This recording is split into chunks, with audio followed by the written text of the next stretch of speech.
2021, and this is the afternoon session of the Portland City Council meeting. Keelan, can you please call the roll?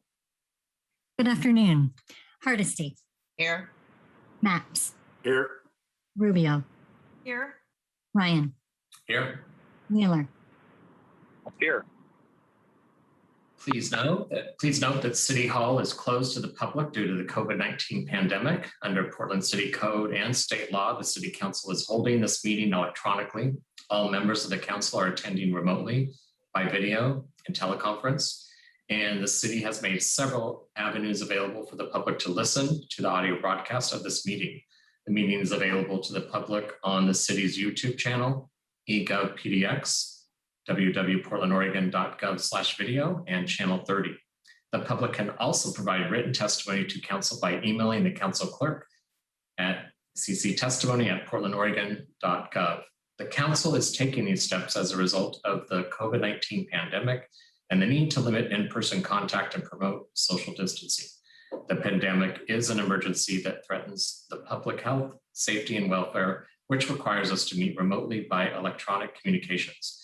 Thank you all for your patience, flexibility, and understanding as we manage through this difficult situation to address city's business.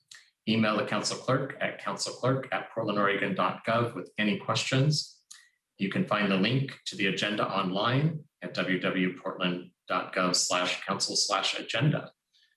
Who is the attorney for this afternoon? I am Commissioner Ryan, Lori Kraft. Lori, hi Lori, can you please read the statement? Certainly. To participate in council meetings, you may sign up in advance with the council clerk's office for communications to briefly speak about any subject. You may also sign up for public testimony on resolutions or the first readings of ordinances. The published council agenda at portlandoregon.gov/auditor contains information about how and when you may sign up for testimony while the city council is holding electronic meetings. Your testimony should address the matter being considered at the time. When testifying, please state your name for the record. Your address is not necessary. Please disclose if you are a lobbyist. If you are representing an organization, please identify it. The presiding officer determines the length of testimony. Individuals generally have 3 minutes to testify unless otherwise stated. When your time is up, the presiding officer will ask you to conclude. Disruptive conduct such as shouting, refusing to conclude your testimony when your time is up, or interrupting others' testimony or council deliberations will not be allowed. If there are disruptions, a warning will be given that further disruption may result in the person being placed on hold or ejected from the remainder of the electronic meeting. Please be aware that all council meetings are recorded. Thank you very much, Lori. So, okay, first up today is item 617. Keelan, can you please call the item? Amend the FY 2021-22 adopted budget, accept award of $207,895,373, appropriate $63,591,652 in American Rescue Plan Act local fiscal recovery funds, and delegate authority to the program bureau directors to execute contracts and agreements funded under the program. Keelan, turn this over to Mayor Wheeler. Great, thank you, President Ryan. In March of this year, I directed Director Branham and Chief Administrative Officer Reinhardt to co-chair an economic relief and stimulus coordinating council of city leaders to recommend an American Rescue Plan investment package. I asked that the ARP allocation focus on the city council's identified priorities of addressing houselessness, community safety, and the economic impacts resulting from the COVID-19 pandemic. I also requested that the city's resources work in tandem with other public jurisdictions' ARP dollars whenever possible to ensure continuity of public services, as well as to meet the community's needs. The Economic Relief and Stabilization Coordinating Council included representatives from your own council offices, from city bureaus, from the state, from the county, and it's worked very hard over recent months to identify a collective package that speaks to these goals and responds to the greatest needs in our community with the highest levels of impact. I want to give a sincere thank you to the representatives who served on the Economic Relief and Stabilization Coordinating Council, as well as to you, my colleagues on the City Council, for working collaboratively to come to the point where we find ourselves today. I also want to thank all of the community members who came forward and shared your perspectives on the key priorities, including the 5 action tables, the community-based organizations that were convened by the Joint Volunteer Information Center, as well as members of the Economic Recovery Task Force. This proposed package before us today reflects our commitment to racial equity, and it'll make a meaningful difference in our community, supporting individuals, businesses, and communities that have been the most impacted by the COVID-19 pandemic. We have an emergency ordinance to vote on today that will approve this package of investments and keep the process advancing for our bureaus and community partners to be able to undertake this work. And so with that introduction, I want to thank Kimberly and Tom for your incredible leadership on this, and I'll now turn it over to you. Thank you, Mayor Wheeler, and good afternoon, Council President Ryan and Commissioners. For the record, my name is Kimberly Branham, Executive Director of Prosper Portland. We really appreciate your guidance and engagement on the process for allocating the first disbursement of the city's American Rescue Plan local fiscal recovery funds, and are pleased to be here before you today to present the proposed $63.6 million package for your consideration. Ruth, do you want to pull up the slide deck?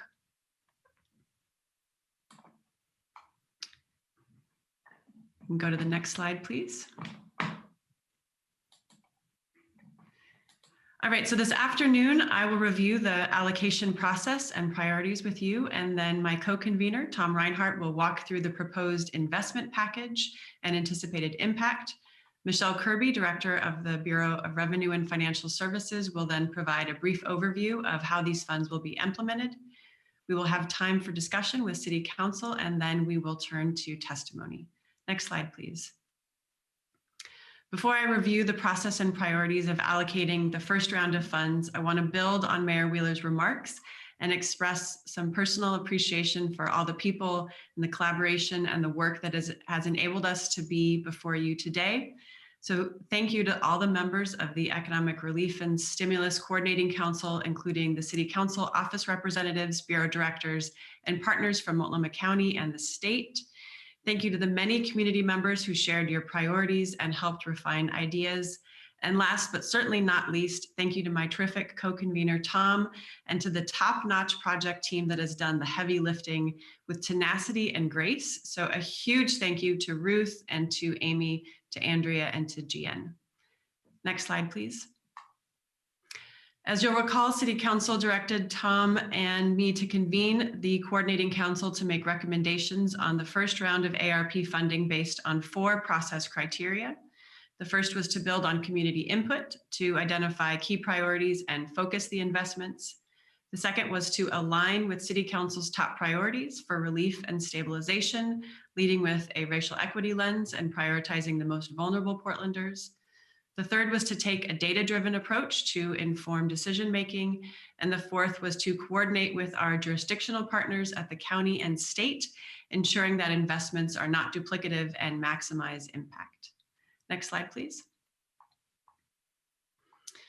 Over the past year, community engagement through groups like the Economic Recovery Task Force, the Joint Volunteer Information Center's nonprofit network, the 5 action tables, Street Roots Ambassador Program, and the COVID Rent Assistance Provider Network has deepened our understanding of the challenges our community faces and uplifted key areas of opportunity for intervention.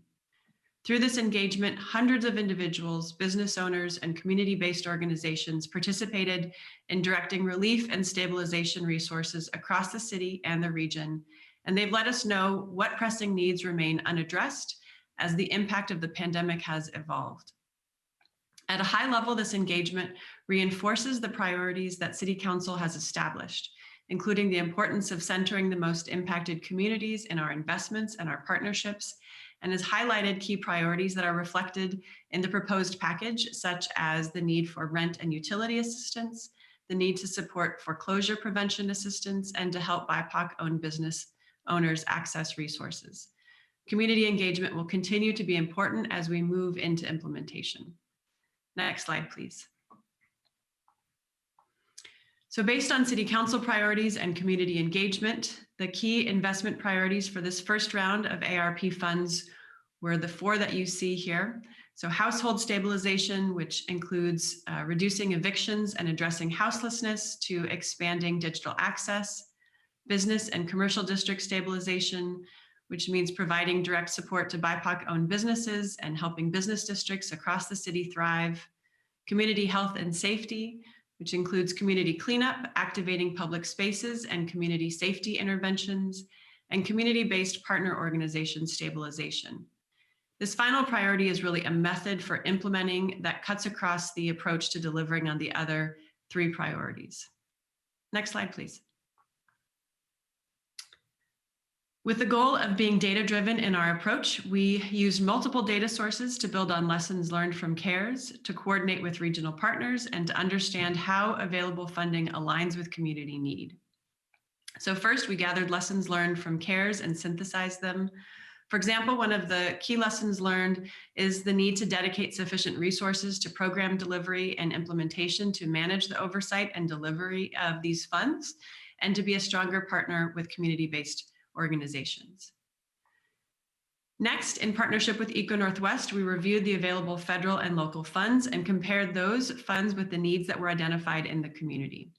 This analysis enabled us to have a framework for how much of the city's American Rescue Plan funds should go to each priority area, and where there was an opportunity for the city to fulfill a unique role in the economic response. For example, we identified that Multnomah County is home to an estimated 17,000 plus undocumented residents who are not eligible for key federal funding. So this was flagged as a key gap in coverage. Using this information, we applied the framework recommended by Eco Northwest to the funding opportunities. This included agreeing on and supporting current service level needs, which was a key priority of City Council in the budget process, addressing clear immediate gaps, keeping an eye on neighboring governments, ensuring the city and its partners have the capacity to link people and businesses to the aid available to them, making a limited number of larger transformative investments, and creating a contingency fund for 23-24. Next slide, please. The state and county had representatives on the coordinating council, and we assessed these key partners' ARP investment areas to inform our investment allocations.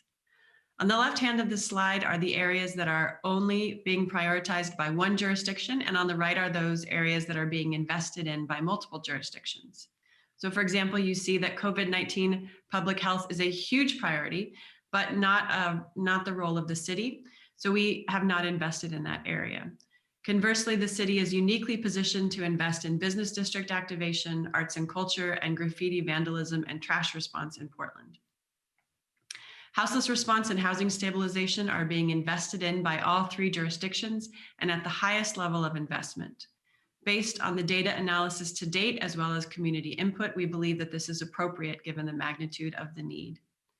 Additionally, business stabilization, workforce development, and household assistance are being invested in by the city, county, and state, albeit at lower levels than houseless response and housing stabilization. The specific funding allocations are complementary and not duplicative, and respond directly to the needs and gaps in coverage. So with that, I will turn it over to Director Reinhardt. Thank you.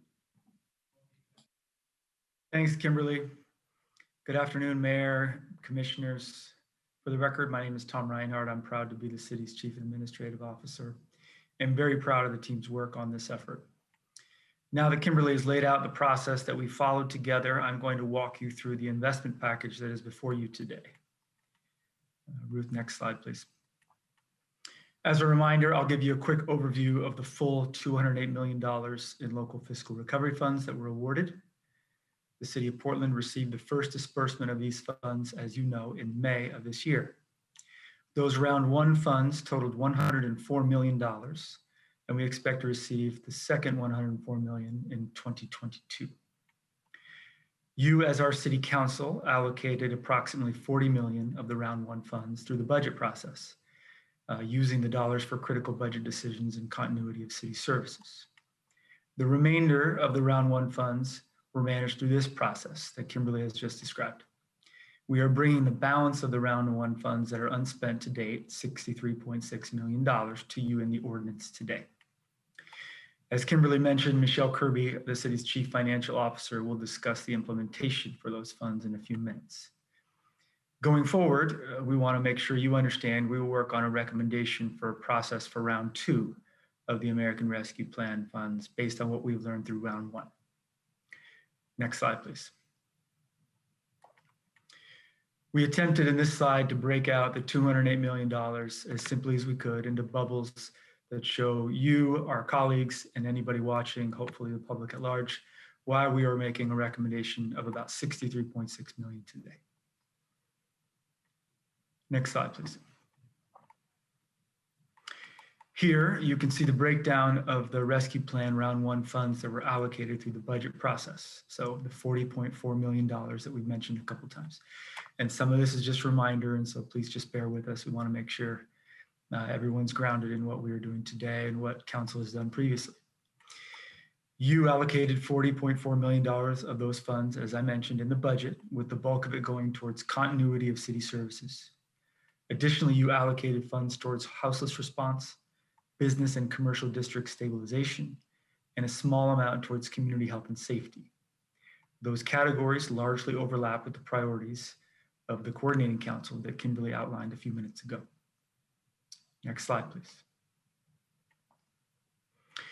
Now, shifting to the $63.6 million, the coordinating council put out a call, as you will remember, for short pre-proposals in April to both solicit ideas for the available funds as well as maximize people's limited time. So trying to solicit ideas and see what was viable and what aligned with council priorities. We received over $400 million in pre-proposals, so people responded to the call.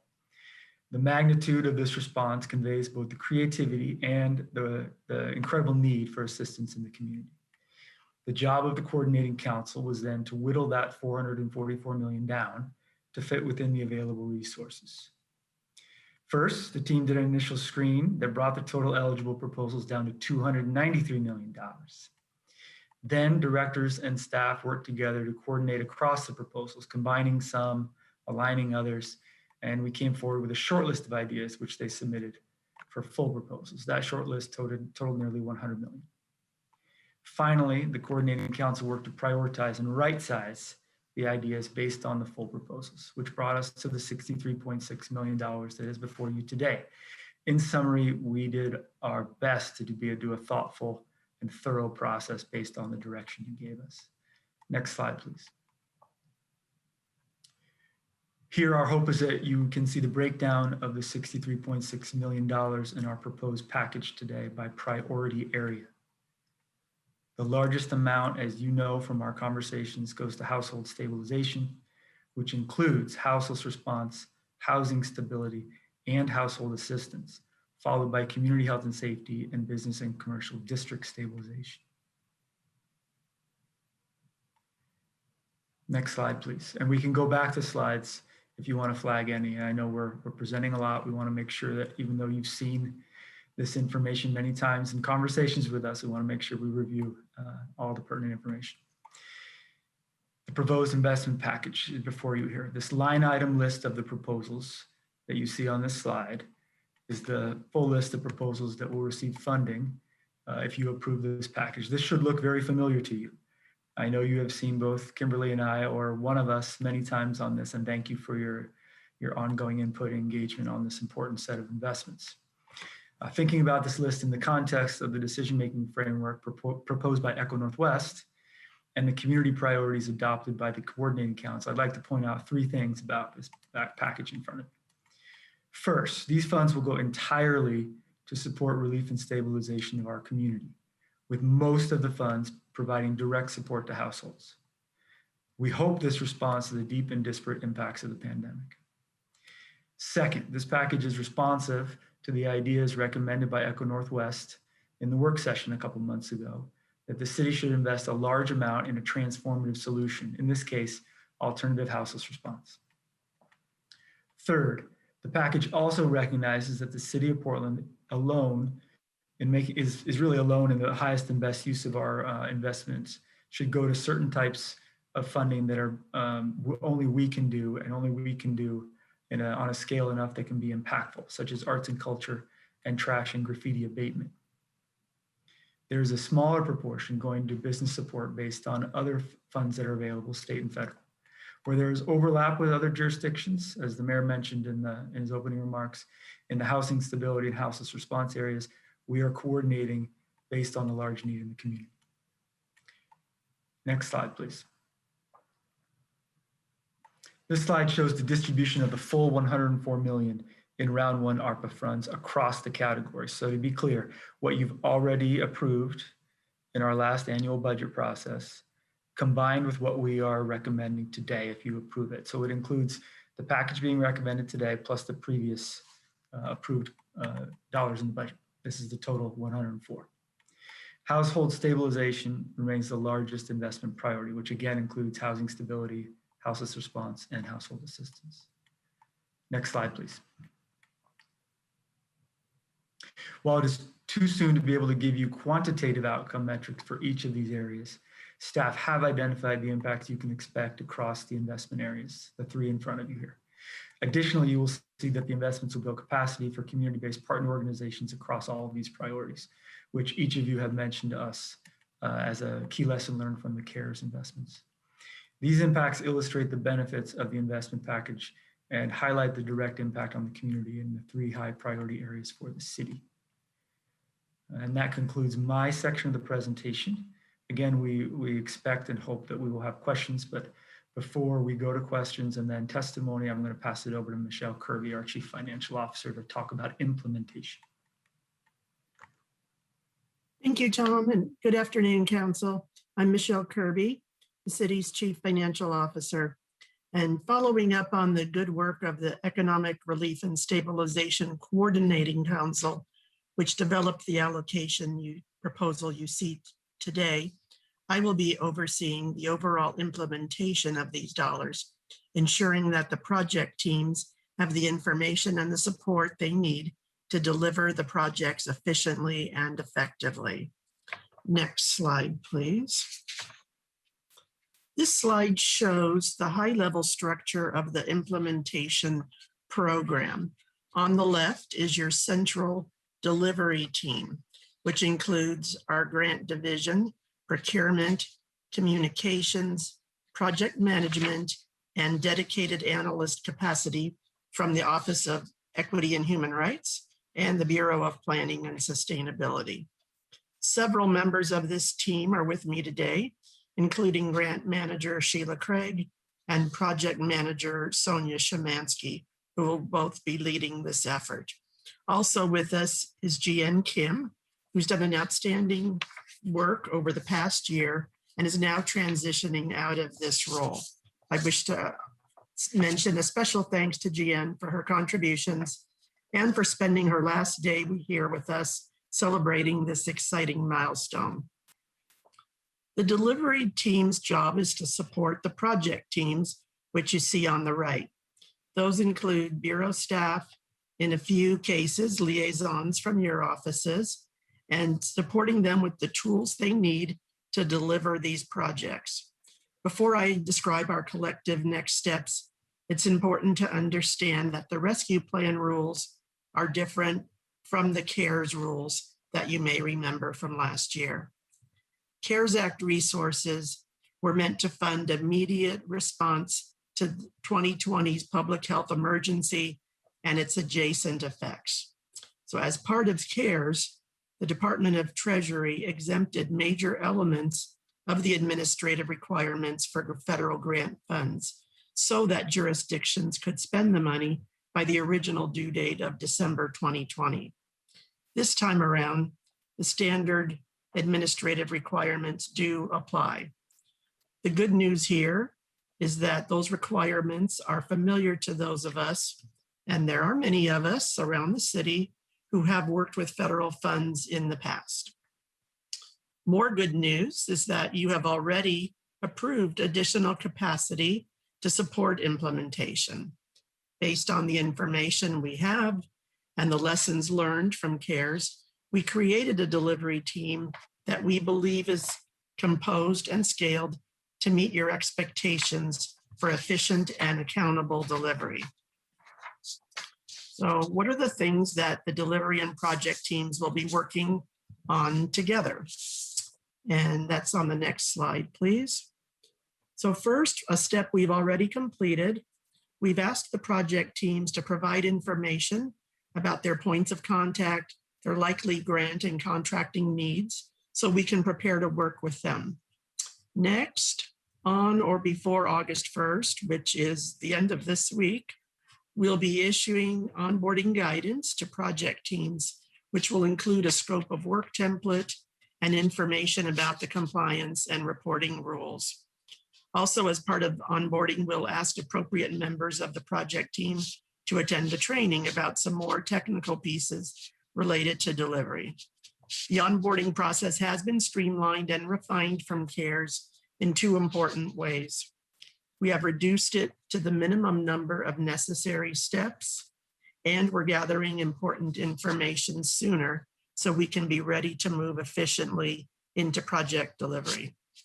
So the project scopes of work will help us confirm and document project eligibility and provide the basis for our first recovery plan performance report, which, believe it or not, is due to the US Treasury by August 31st. Then project teams will work with our delivery team to put their grant agreements, intergovernmental agreements, or contracts in place. Again, the pre-work we've done in our additional capacity have set us up for efficiency here. And we're also doing front-end work to understand each project's unique needs through the lens of complexity, readiness to proceed, general project timeline as we understand it, and council expectation. And with this understanding, we'll be able to work through any potential bottlenecks at this step strategically and thoughtfully. And then the final step you see is delivery, which then rolls into ongoing reporting. I'm sure you have questions about the overall timing of implementation, and you may be wondering about specific projects. Because these projects vary widely in terms of complexity, readiness, and overall delivery timeline, they each will proceed somewhat differently. We could see projects in delivery as soon as 4 to 6 weeks after we receive and confirm their scope of work. And we expect to see some projects continuing to launch through the fall and winter. So I can't answer more specifically until we see each project's final scopes of work, which will include anticipated timelines. But I can tell you that we are very clear around your expectations that the delivery and project teams will work together with urgency and efficiency. And I will now turn it back over to Tom to facilitate discussion. And I'm also happy to answer any questions. Thanks, Michelle. Council, this is your time to ask questions of the three presenters and our excellent staff before we move to public testimony.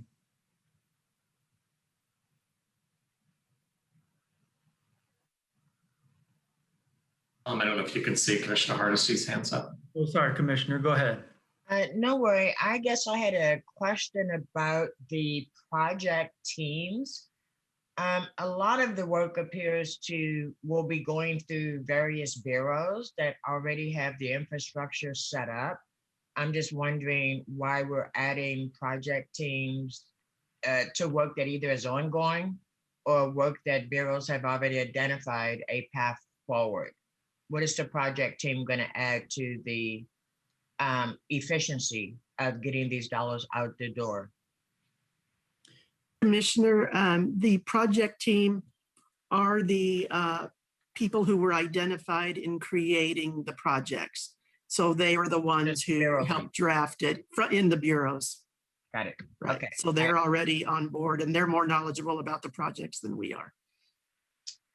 That makes sense to me. I thought we were adding another layer of bureaucracy to a very bureaucracy-driven process. So No, I'm happy to say we are not.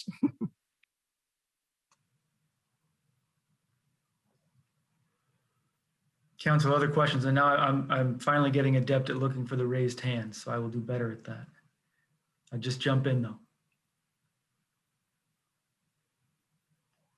Could be a sign that we've been working on this a while and it was an excellent report. So thank you, Kimberly, Tom, and Michelle. Council, if there's no more questions at this moment or deliberation, how about if we go to the invited testimony? Okay. Keelan, you have the list, correct? Yes, I do, President Ryan. I will go ahead and call first up. Hey, Keelan, can I make a comment about our first person offering testimony before you call Kim Melton? Of course, absolutely. Thanks, Keelan. Sorry to interrupt you.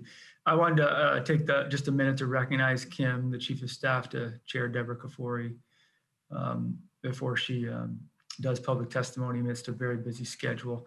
I want to just publicly say how grateful we are for the county's partnership throughout this process and Kim's investment of extremely limited amount of time while she doubled up as the county's Chief Operating Officer and the Chief of Staff to Chair Kafori during what can only be called a historically difficult time.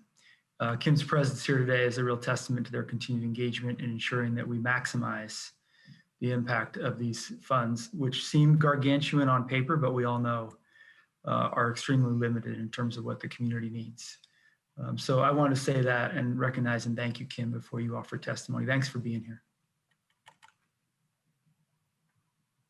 Thank you, Tom. I appreciate it. And for the record, my name is Kim Melton. I use she, her pronouns. I'm the Chief of Staff for Chair Deborah Kafori.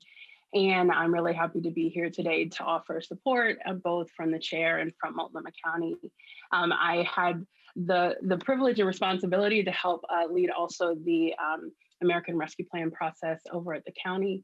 And I just want to recognize and really share my appreciation for being included and sort of being a part of the conversation with the city as you were gathering your teams together in your leadership, because I think that gave us an opportunity to really learn from some of the same data, share insights and share information in a way that even if the timelines of the adoption of our various investment packages might be different, that in that there would be shared values and complementary investments that show that we're not just two jurisdictions working side by side, but actually two jurisdictions who are working in complementary ways to one another and actually leveraging and having a greater and deeper impact at a time when we know that the need way outpaces what we can do, and often seems like it way outpaces the pace at which we can do that work.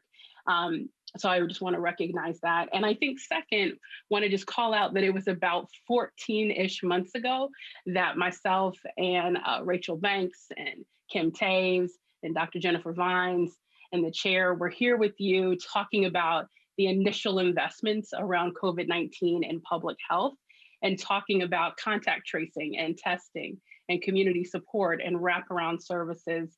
And I just want to restate, because it can't be stated enough, I think that your support in dedicating CARES funding helped build the foundation of the public health response that we've been delivering for more than a year in this community at a time when there was limited resource. And so those resources had to be brought together in order to even build the baseline foundation. And so I think, we're all appreciative to the federal government for their much greater investment this time around that allows us to not just to invest in that public health infrastructure, but to really account for those larger impacts that COVID-19 has had in our community. And I know that that was also the approach that we took in building out the county's CARES process. So I wanted to call out specifically that I think that some of the work that we've done around collaborating around rent assistance and eviction prevention has been crucial. And I have been completely impressed and amazed by the work of our teams collaborating on not only the process, but ensuring that that process leads to the goals and the outcomes that we have of who we want to serve. And our continued partnership with the Joint Office of Homeless Services, I think there's no more time than this one that I feel like that the community needs to see us working together towards these shared goals, not only to maintain what we have been doing, but to surge forward into a real crisis point that the community is calling us into. And I also want to say that as we've seen the community safety issues in our community really rise up in ways that we haven't seen before, your partnership and creativity of looking at not only redefining in a broader way what we mean by safety, what we mean by health, and what we mean by resilience and strength, I think has allowed us to have investments in behavioral health and public health, and in the kinds of investments that come together to create the real sort of safety that's going to improve our community in the long run.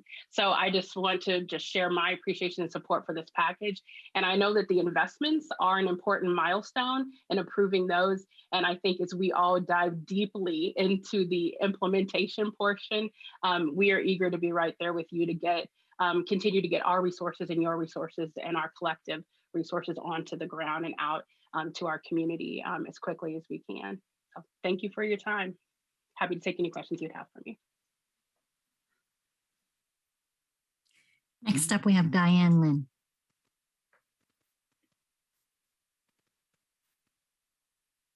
Wonderful to join you here today. I'm going to guest lead off here with a very strong statement.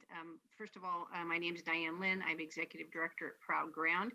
As you know, we create permanently affordable home ownership opportunities for working families, 75 of whom are people of color, to start to really take a bite out of that disparity in home ownership that this community and communities across the country are experiencing. I want to thank you all for your service. I'm testifying today as a member of PHAC in strong support of the ARPA funds to be used for rental assistance and foreclosure counseling. We've been tracking the process at the state level in terms of their implementation plans, and really happy to see the coordination conversation go on. It's clearly gone on. The city of Portland, where prices are rising daily, it's especially important to help prevent evictions. And you're going to hear from some of my colleagues about that. That 6.2 million into that is critical. I'm going to focus just another extra minute on foreclosure prevention, the 2.5 for preventing foreclosure, and the work it takes for the communities of color, the culturally specific agencies, to work with families to be sure to prevent that start of that process, because that can be devastating to a family, and we lost a lot of ground during the recession. We can't afford to lose it again, and the timing has to be right before the foreclosures kick in at the end of September, or if the governor extends it through the end of the year. That conversation with every single homeowner that lost a job, lost income in this last year is very important. Forbearance did happen through our servicers, but that needs to be resolved, and money needs to be applied to those families in a very timely fashion. So the city of Portland really does need to kick in these resources to help with this process. And I really support the similar program that was implemented by PCRI, PHB, Hacienda, African American Alliance for Homeownership. You're going to hear from my colleagues about their role in that last year. And especially important to stabilize those families that have achieved homeownership already, so we can continue to add more families to the dream of owning a home, stabilizing, and actually building wealth over time and thriving. So we can't afford to lose any right now. We need to add to all of that. We support the Portland Housing Bureau's position on this matter, and we'll do everything we can to help Portlanders not lose their homes that they live in now, and move forward into a better day where we can actually stabilize even more families and individuals. Thank you so very much.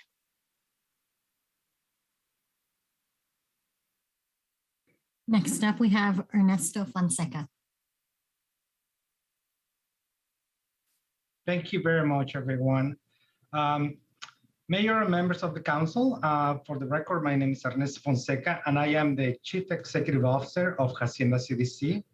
And I want to thank you all for the opportunity to speak on support of the eviction prevention package proposed by our Portland Housing Bureau, following the guidance of many of us, including the Portland Housing Advisory Council. With this said, I want to address a couple of points regarding this package, legal assistance and rent assistance. On the first one, I want to share with all of you, not necessarily the numbers, but evidence shows that legal assistance for low-income families, qualified renters specifically, is a proven way to reduce evictions and improve household stability.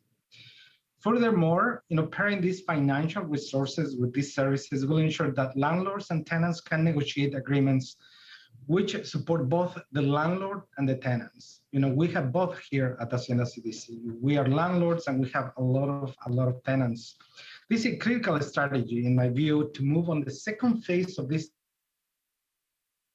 utilized by many, but today, during and after the COVID-19 pandemic, it is very, very critical. The next strategy, in my view, should be implemented through the rent relief program or support that we are proposing. So affordable housing rent support.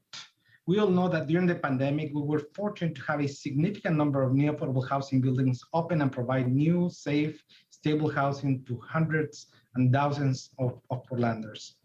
Unfortunately, and this is a key component, this whole thing, the economic crisis affected a lot of us, but in particular the BIPOC community and the low-income households, more acutely than any other households. You all know this, and I am very concerned about what this could mean, for the future, and that future is coming up in just a few months. The Housing Bureau has held also a very successful program specifically for tenants in affordable housing projects. This program currently has depleted all of its resources. And again, this program is able to address rent arrears on a housing project basis, which means that they will be addressing housing arrears, rent arrears on a project as a whole, not individual by individual, but instead through the entire project. This modest amount of rent assistance that is being requested of $1.5 million would ensure that this critical program continues providing both the stability to the tenants and ensuring the stability of our affordable housing assets.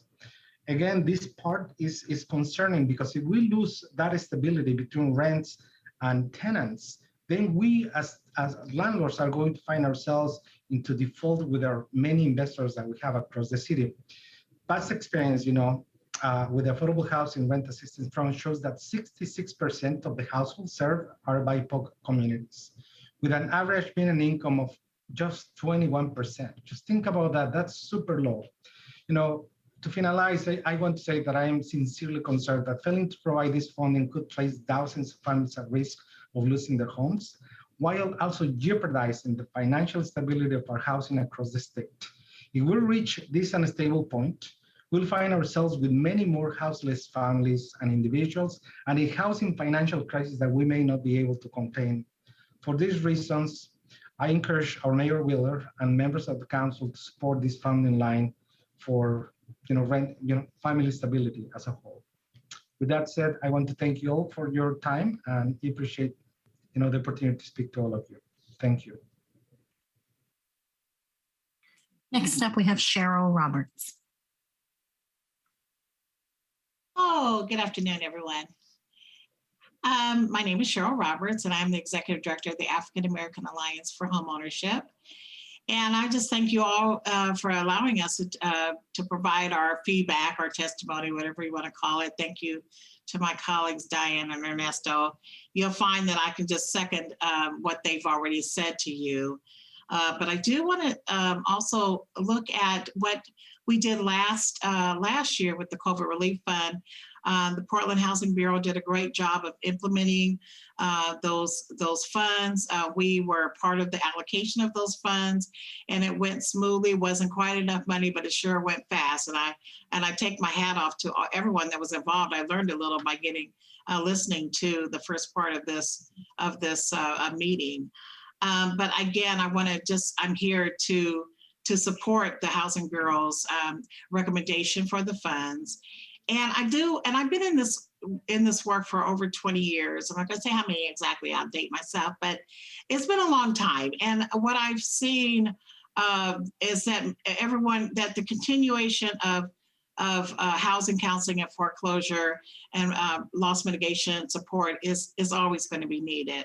I think we work primarily with African-American homeowners, and that was because the rate of homeownership for African-Americans at one point and still is the lowest of the nation right here in Portland. And so Black homeowners will continue to be in danger of losing their homes if we don't continue to support them. And that's where I believe the city comes in. Since our last economical downturn back in 2008, that really impacted the real estate market. And what we're seeing is that there's so many of those homeowners that are just very uncomfortable. And why? Because they were probably victims of predatory lending. They've, of course, been victims of displacement and gentrification, and people are just gun shy. With our support, of course, with the foreclosure counseling, we can at least help them to understand and the foreclosure process. And our goal is to help them prevent that process. We help them talking with lenders because, again, gun shy, don't know whether to trust a lender, just don't know who to trust in that process. And then, of course, helping them through that whole lending system, the navigation of that system. And it's taxing. It's very cumbersome. Even myself, been through it before myself. It's like, oh my gosh, a lot of moving parts. So I do believe that the support is needed for foreclosure prevention and counseling. I do believe that when the moratorium is lifted on forbearances, we're going to see a wave of foreclosures if we don't have something in place to support these people. If OWL's mission is to increase economic stability for African Americans through homeownership, and I do believe the city represents that mission as well. And so, of course, together we can kind of keep this. If we don't, we'll see a decrease in the current rate of African American homeownership that is already low. And I always think about the work that we've done over the last 20-something years. A lot of public investment went in to providing homeownership down payments and, of course, foreclosure prevention. And if we're not careful, we can lose a lot of that public investment if we don't support what's happening right now. This is a tough climate for everyone, as we know. And as I think Ernesto said, we'll see an increase in houselessness as well. So I fully support the recommendation from the Portland Housing Bureau. The staff is competent and ready to implement whatever you all decide and whatever you think is best for that program. And thank you very much. Next up, we have Becky Strauss. Good afternoon, Mayor and Commissioners. My name is Becky Strauss, and I'm an attorney with the Oregon Law Center. Thank you for the opportunity to testify in support of the Eviction Prevention and Defense Fund portion of this meeting and this allocation proposed to be allocated from the ARPA Round 1 funds. For those of you that are not familiar with our work, I'll say that the Oregon Law Center OLC is a statewide nonprofit law firm. Our mission is to achieve justice for low-income communities of Oregon by providing a full range of the highest quality legal services. Helping families maintain safe, stable housing is a critical part of our work. Without stable housing, it's difficult or impossible to hold down a job, keep children in school, access neighborhood amenities, and stay healthy. Even prior to the pandemic, my dog says hello, access to safe, stable, and affordable housing had become one of the most important issues facing our client community across the state. Well into the pandemic, these challenges are ever more acute. Currently, OLC sits at a unique vantage point to understand the nuances of the pandemic-related eviction crisis. Historically, along with our sister organization, Legal Aid Services of Oregon, or LASSO, our offices have always prioritized eviction defense work on the residential side. And in recent months, we've expanded further our capacity to take these cases. We are in the middle of a recent grant with funds thanks to the county using the Metro Supportive Housing Services Bond, and also are working out the details of a grant from the state for our work outside of Multnomah County from state allocated ARPA funds. So we've brought on new attorneys and stood up a program to outreach to tenants in eviction court directly to those tenants and to provide legal services to every single tenant who contacts us with an eviction court case. The data that we are collecting about the types of cases that we're seeing in eviction court, the implementation of pandemic-related eviction legal protections, and how tenants fare when confronted with an eviction is allowing us to present an evidence-based picture of the needs facing Portland tenants and best practices for meeting them. So far, our findings are stark. As pandemic-era eviction moratoria lapse and the state struggles with administration of millions of dollars of rent assistance, eviction cases based on non-payment of rent are ramping up. Last week in Multnomah County, the number of non-payment filings more than doubled from the first half of the week to the second half of the week. An increasing number of tenants are finding themselves in eviction court in one of two very common situations. The first is that they may be tenants who have a viable legal defense, but no attorney to advise them or to raise the defenses in court on their behalf, or they are facing eviction for non-payment, and their only legal option at that stage in court is to connect with a rent assistance provider quickly and/or an attorney to help them access their rights under Senate Bill 278 to apply for rent assistance and postpone the eviction for 60 days outside of Multnomah County, and thanks to the County Board of Commissioners and their ordinance, a 90-day extension of the period before the eviction moves forward. In Multnomah County so far this year, in 2021, landlords were represented by an attorney in about half of eviction cases. By contrast, tenants had an attorney in only about 6% of the cases this year. Legal services intervention for tenants in eviction cases relies on tenants to affirmatively reach out to our offices or to some other legal office for help.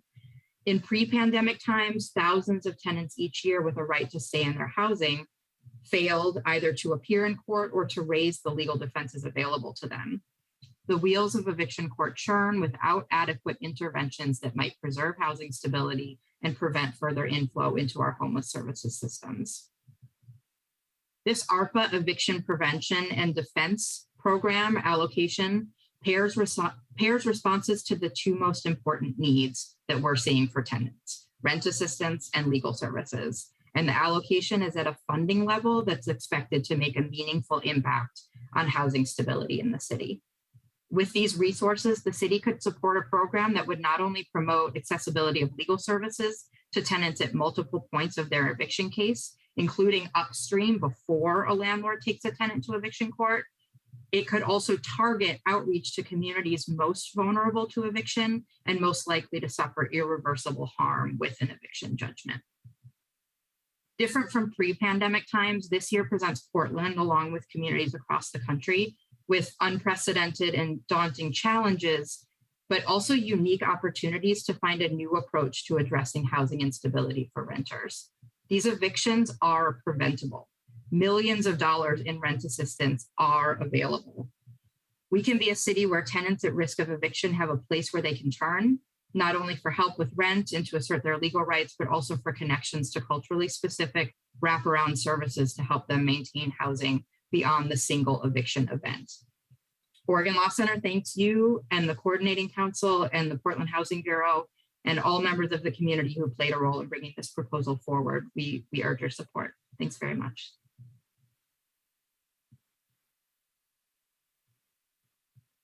Next up, we have Alan Hippolito. Good afternoon. Thank you. Commissioners, my name is Alan Hippolito. I serve as Executive Director for a Portland-based nonprofit named SUMA. In the words of your friend and mine, Reyes Fania, it's a blessing to be here with you today. I'm here to support the ARPA proposal for the Digital Divide Tech Kit expansion.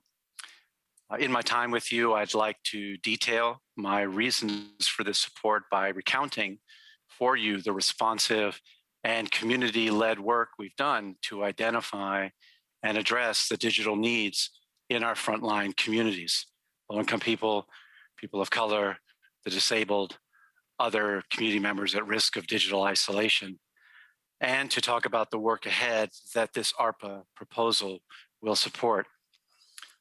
Beginning with a simple pilot project in early 2020 that delivered 100 donated Chromebooks to 100 frontline community members in partnership with 10 frontline organizations.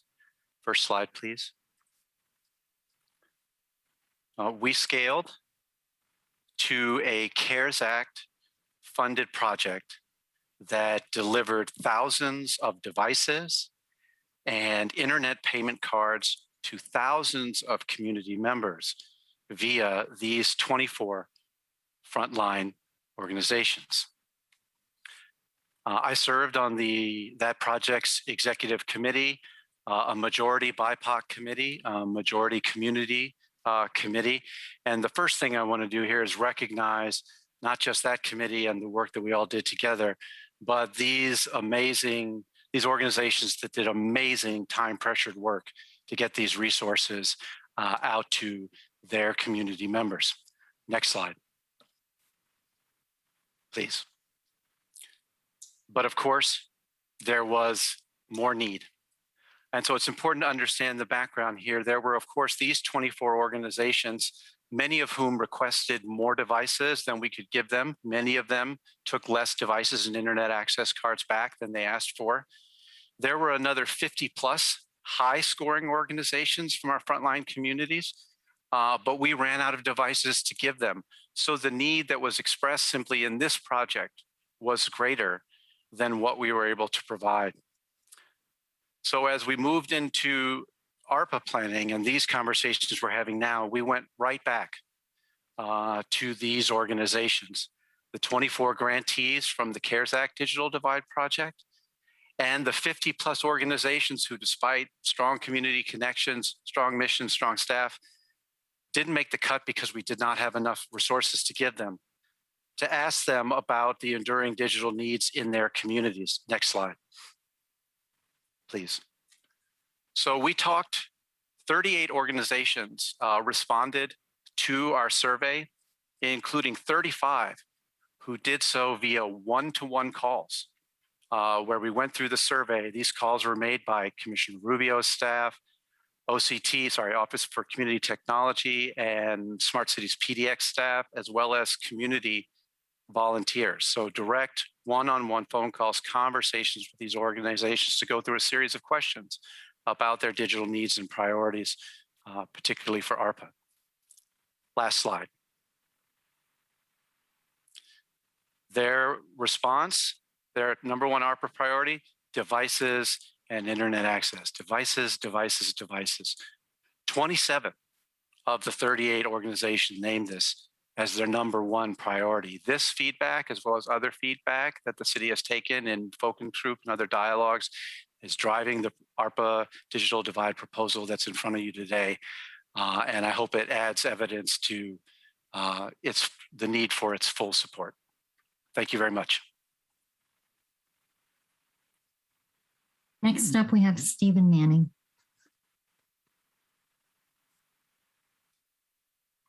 Good afternoon, Mayor, Commissioners. For the record, I am Stephen Manning. I'm the Executive Director of Innovation Law Lab, we're a Portland-based nonprofit that leverages lawyers, software engineers, and community organizers to advance immigrant and refugee justice.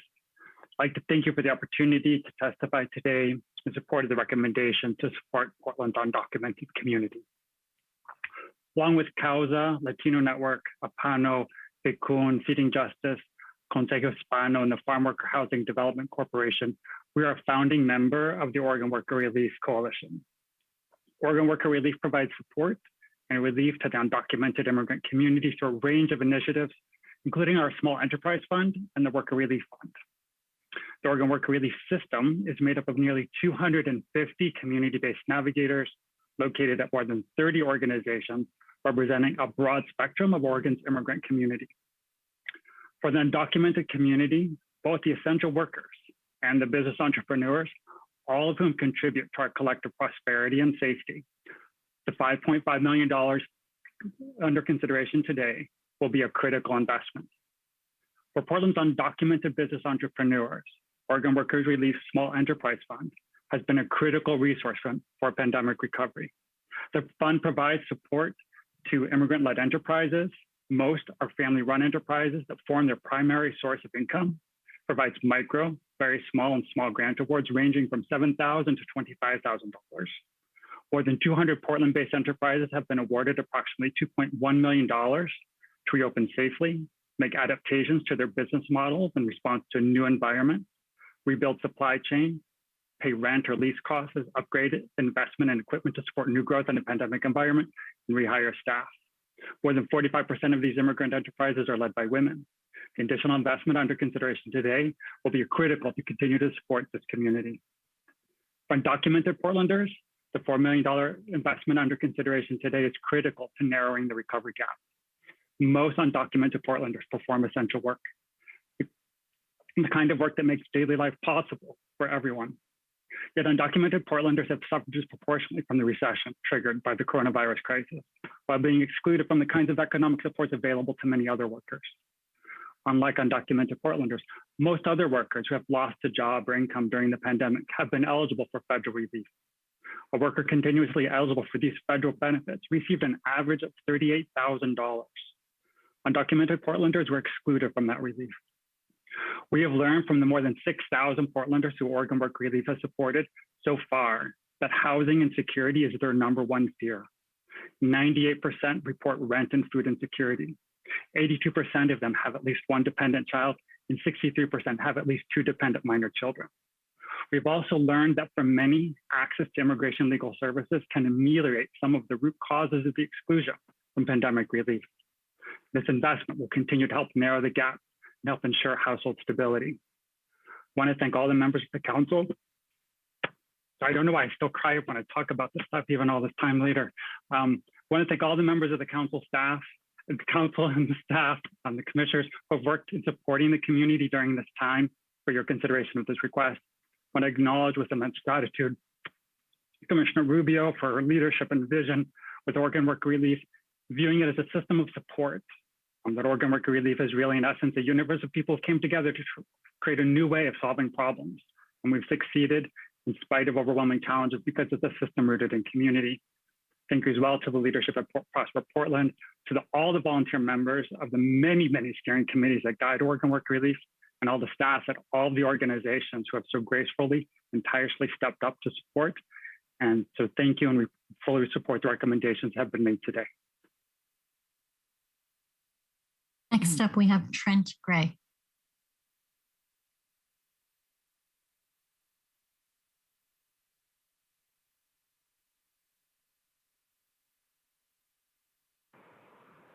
Hello, everyone. How are you today? My name is Trent Gay, and I work for Central City Concern, and I'm a part of the Line Partners through Work Systems. And today I'm here to talk about, first of all, hi, commissioners, and thank you for the opportunity to testify today.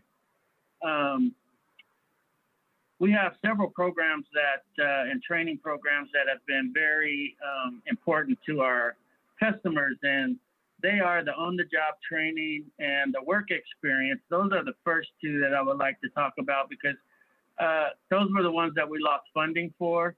And when those were in place, we were able to get training for our clients that were able to, with the work experience, learn and work for Central City Concern at the same time, and then be able to be hired permanently. And then we also had the on-the-job training that was really very important for a lot of our clients who had not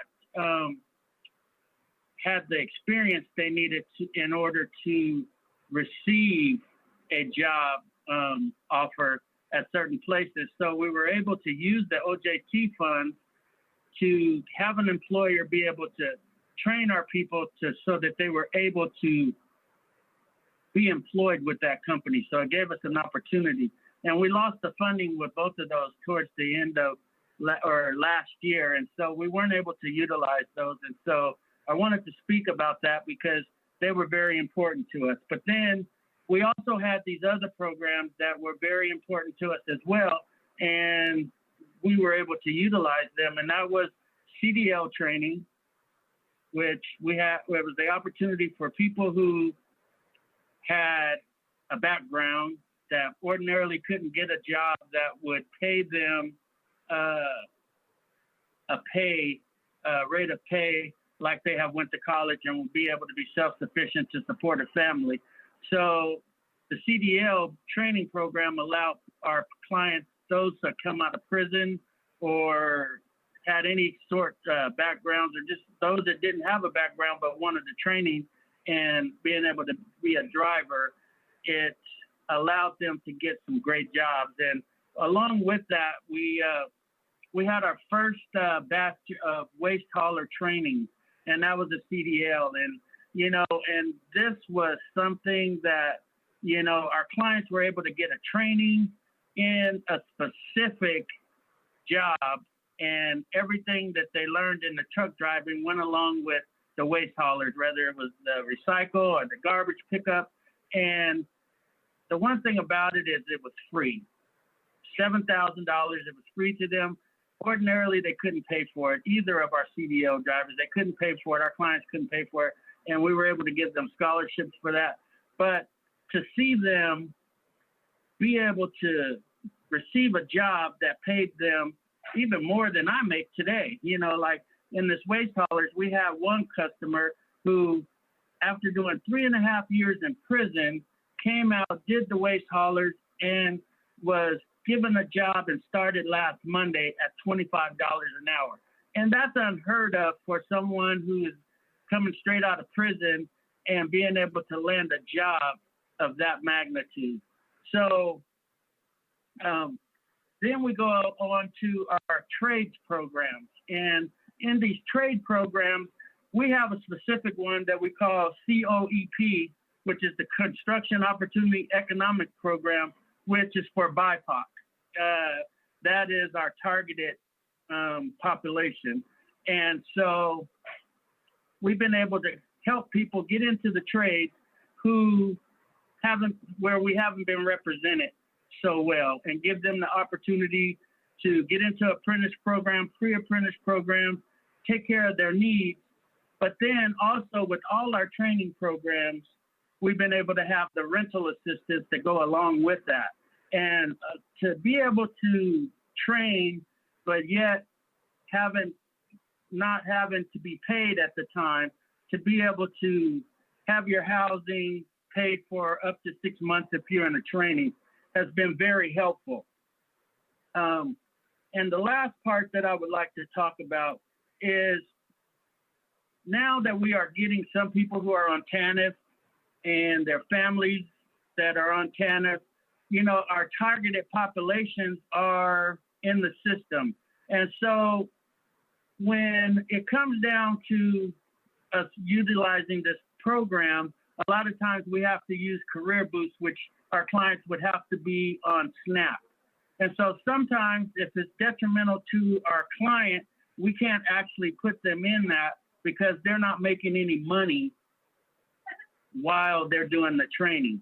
And so as this pot of money comes out, and if we are awarded this money at WSI, I would like for us to look at us being a little bit more flexible with the funding so that we can help those who are not getting paid, so that while they are doing the training, that they can concentrate solely on the training. And if they're going to school and doing a short-term certification class, that we're able to help them be successful and not have to overwhelm themselves with work if they can't really work at the time during their training. So that's all I wanted to say, because the one thing that I've been able to see is the success that we've had. And you'll hear from one of our clients today, and he'll talk about his success. But this program and this training that we are being able to utilize has really been life-changing for all of our clients. And my grant is a home for everyone that we built. And so that is homeless and at risk of being homeless. And we've been able, with the supportive services, to be able to change so many people's lives. And with this money for training and different things, we can help a lot of people become self-sufficient. And I just want to thank you all for giving me the opportunity to speak today and to let you know how this money works for us and how it's helping our clients and helping homelessness. Thank you. Next up, we have Amos Jones.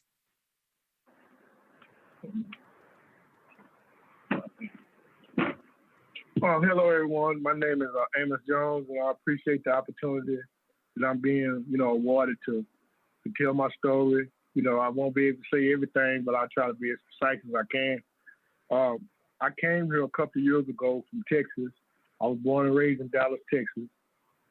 When I was 16 years old, I went to prison, and I stayed in prison 42 years, 2 months, and 9 days. I got out January the 18th of 2018. I've been out like 3 years and 6 months. And so I've been here, and when I got here, I didn't really know no one. I came here for a fresh start because I knew what I desired to do, know where I could do it in Texas the little time that I was out with all the tie-ins that I had. So when I got here, I was homeless, for a couple of days, and I asked a few questions, and people gave me, a couple of resources, about Central City Concern. So I came here, and I did an application, and they helped me, and I told them I wanted to go to, truck driving school, and they had that available. Okay, the schools that I was planning on going to, they didn't have any. Oh,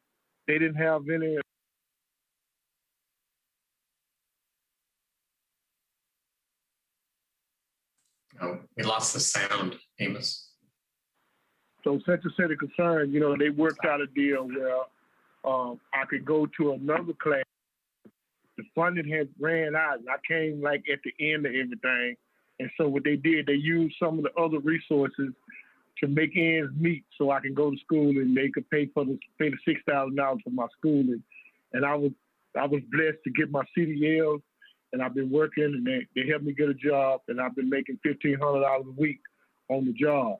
But, okay, they also, got me rental assistance, and they paid my rent, all the way up until pretty much now, and they've been helping me, and I've been successful. But it's just one area that I was having problems in that I didn't really get the help. And, by me being in prison so long, I learned a lot of stuff when I was in prison, but it's a lot of stuff that I didn't learn. So technology was like a brand new world. It was like starting all over again from 2 or 3 years old, because I didn't really get all that when I was in prison. And I had the problem with the job, with the computer and finding my routes and stuff. And a lot of the couple of companies that I did work for, they kind of frowned on me because I didn't know a lot of stuff that I should have known about computers, about technology. But when they realized that where I had been and the experience that I did have, they understood. But every job that I had to explain, my prison life, and that's something that I've been wanting to move forward on in, because I don't feel like I have to explain that, every time I get a job. But so far I have had it. But if I had the training, like if I had a coach, someone that I could talk to when I had a question in regard to, just life skills in general, then I would have done much better, and my struggle, my journey wouldn't have been as complicated as it was, because a lot of things that's real simple to most people that's been out here in the free society, it's a little complicated to me, even though it's a little fun, because I'm learning and it's kind of fun. But that's the only area that I really had a problem in, is just having someone that I could call and that I could talk to, and if I had a problem, because you can't trust nobody. And I didn't want to give nobody my information, and I don't really have no more than a couple of people that's here at Central City Concern that's been working with me since I've been here. So other than that, I'm pretty content, and I'm satisfied with my journey up to this point. And I just feel like as long as I hold on to the rope and do my part as the individual, that my blessings will continue to come. And I thank you very much for letting me share. Next up, we have Patricia Welch.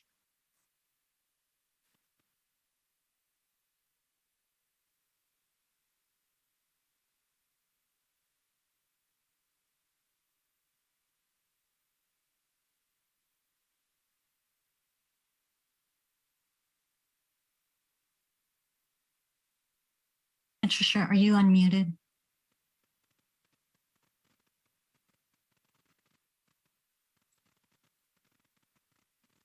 We're not able to hear you.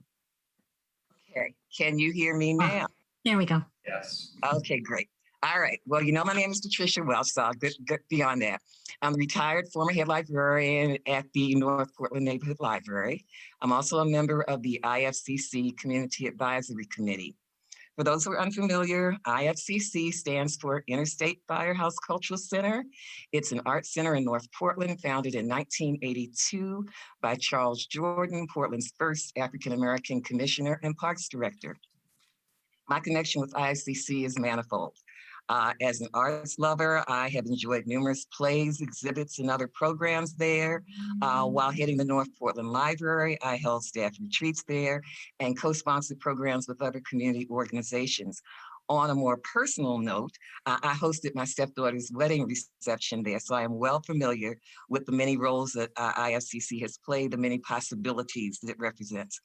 I'm here today to express my support for the American Rescue Plan proposal for relief and recovery for artists of color, and specifically to express strong support for the component dedicated to economic relief for Black artists by providing them with free space at IFCC and through grants to produce and present works there. This investment would have a significant impact on the economic recovery of Black artists and art organizations, which are among the many BIPOC small businesses hard hit under COVID. It would also allow Black artists to temporarily activate IFCC as a neighborhood space for community gathering, healing, and rebuilding. It is now, unfortunately, an empty, dormant structure. The Community Advisory Committee has been working in partnership with the city since July of 2019. We were supposed to be a 6-week project, but the work was more important and we have hung in there. At any rate, we've worked to advance our vision of IFCC as a fully functioning center for Black arts and culture, not just in near Northeast Portland, but the Portland metropolitan area as a whole. The procurement process for a feasibility study for this vision is underway thanks to funding from the Parks Levy. The opportunity to activate the building and support Black artists is in complete alignment with our vision for this space. And most importantly, it will provide Black artists with immediate financial relief that they need, which in turn supports the resilience of Black culture and community in Portland. I thank you for this opportunity to express our support. Next up, we have Lillian Pitt. Okay, I can't see. You're on. Okay, good afternoon, Mayor Wheeler and council members. It is a great honor to be here today and support the city's art program. My name is Lillian Pitt.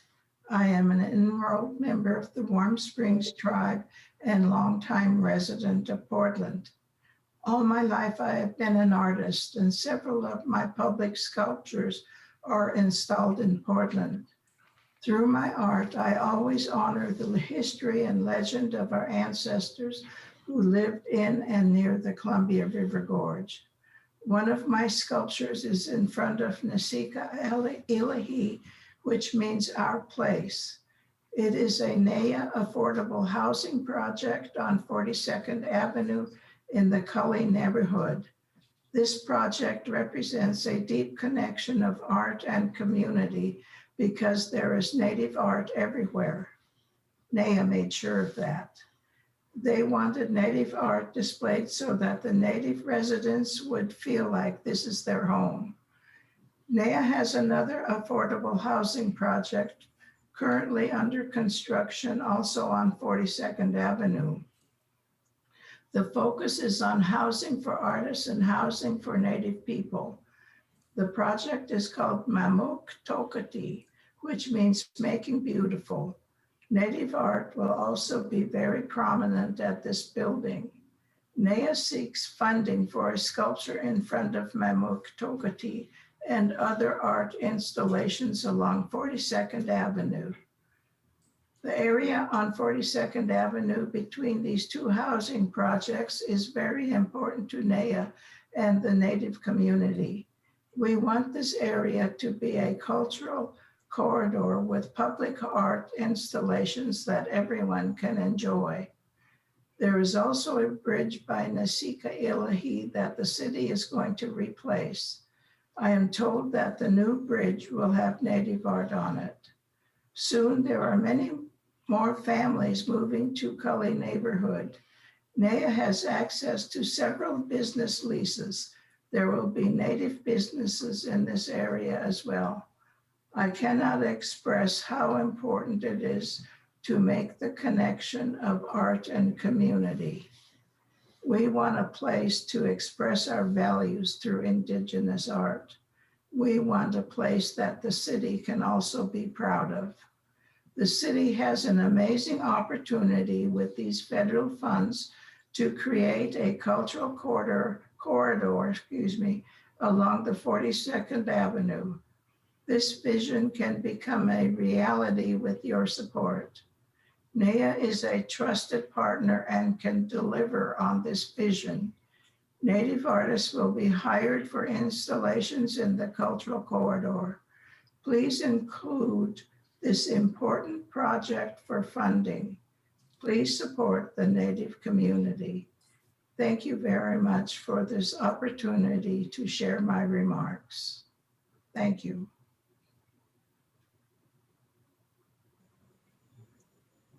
Commissioner Hardesty. Thank you, Commissioner Ryan. I just could not let this opportunity go by without paying honor to Miss Lillian Pitt. Talk about an institution to have the honor of having in our virtual chambers. I've been moved by lots of testimony today, but Miss Lillian Pitt, you are a institution. You are an institution and you are a role model for all of us to really live out who we are intentionally. You may not remember this, but I was at an auction a couple of years ago that I almost got into an altercation because someone wanted your piece that I won. But I just wanted to take a moment to really honor you and appreciate you being here and sharing your wisdom with us. It is always a pleasure to see you, and you're looking absolutely beautiful, by the way, even in my little box. Thank you. Thank you very much. I sure appreciate it. Thank you. Next up, we have Michelle David.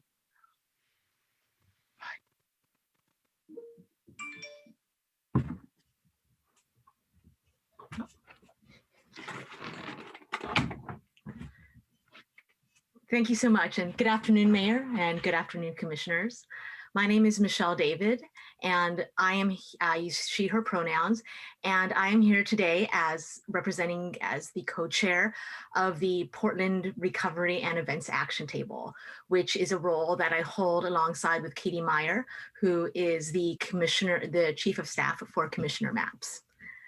In addition, I also serve as the Communications Director for the Portland Winter Light Festival, which is one of the very few events which happened both in 2020 and also here in 2021. So a bit about the Event Action Table.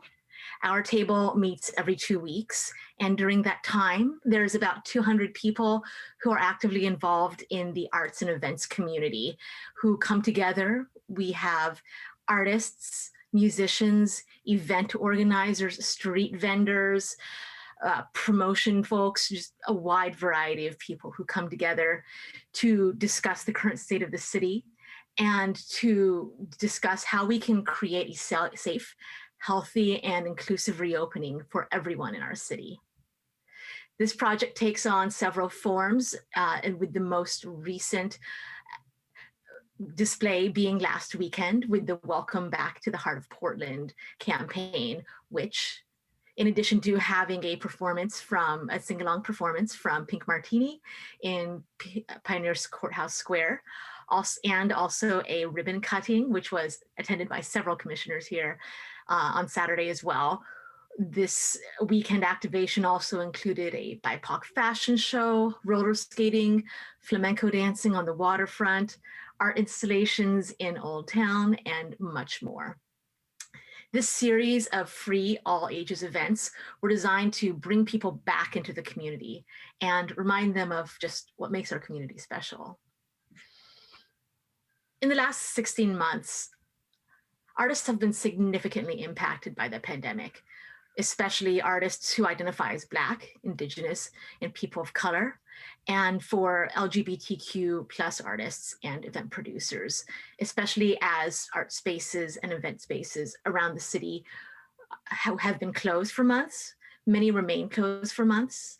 And with the difficult news surrounding the Delta variant, those that are open and that are welcoming people in for togetherness and community face uncertain futures.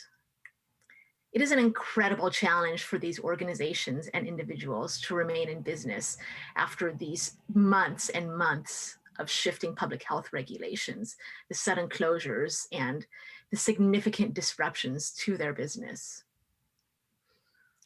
Everybody in this conversation, in this testimony session right now, we all know how critical the arts and events are to the core of this as a city, to our identity as Portlanders. A vibrant culture of events of all kinds, sports, cultural experiences, music, theater, food and drink, industry conferences, and much, much more that fall under this wide umbrella. That's what draws new people to Portland, draws new jobs to our city. And it also is what helps us to retain the incredibly talented individuals that call our city home. And so today, I would like to testify in support for the proposed continued investment in neighborhood activations for arts and culture and events, for making sure that the city of Portland continues to demonstrate the importance of bringing people together and giving them opportunities for joy and play and for connection and for finding out just who their neighbors are and giving them that opportunity. With the City Council support, the activation table has been able to support efforts such as the Community Healing Through Art initiative, the Welcome Back to the Heart of Portland weekend, which just happened, and many, many microgrant rapid response funding opportunities for organizers throughout the city. We've seen countless times just what the demand is for these resources. And as many folks saw this last weekend, what the success of it can be. And in addition, I would like to testify in support of just the holistic approach to stabilizing all Portlanders in this proposed allocation for the first installment of ARP funds. Thank you so much to everybody who's worked so hard on the budget to think in a thoughtful, holistic way about what's needed to improve people's quality of life in the most tangible, essential survival mode ways, but then also the ways that improve significantly people's quality of life, their desire to be a part of Portland and to contribute to our city. And we are so, so thankful for all of the investments in safe and stable housing, for services for those who are unsheltered, and the critical support that's being proposed for local businesses and for essential workers. So thank you so much for the opportunity to testify today. And thank you for joining me in supporting a vibrant and creative and thriving events community here in Portland. Thank you. Next up, we have Daryl Grant. Hello, everyone. For the record, my name is Daryl Grant. My pronouns are he, him, his. I'm a jazz pianist and composer and professor of music at Portland State University. I want to testify in support of the $4.5 million for arts designated most appropriately as integral to community health and safety, and in particular, the funding for activation in the arts.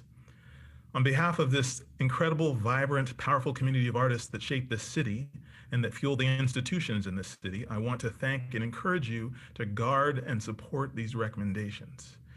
2021 marks my 25th year in Portland. For 25 years, I've been engaged in finding ways to use the arts to build community, to inform, to celebrate, to educate, and to inspire.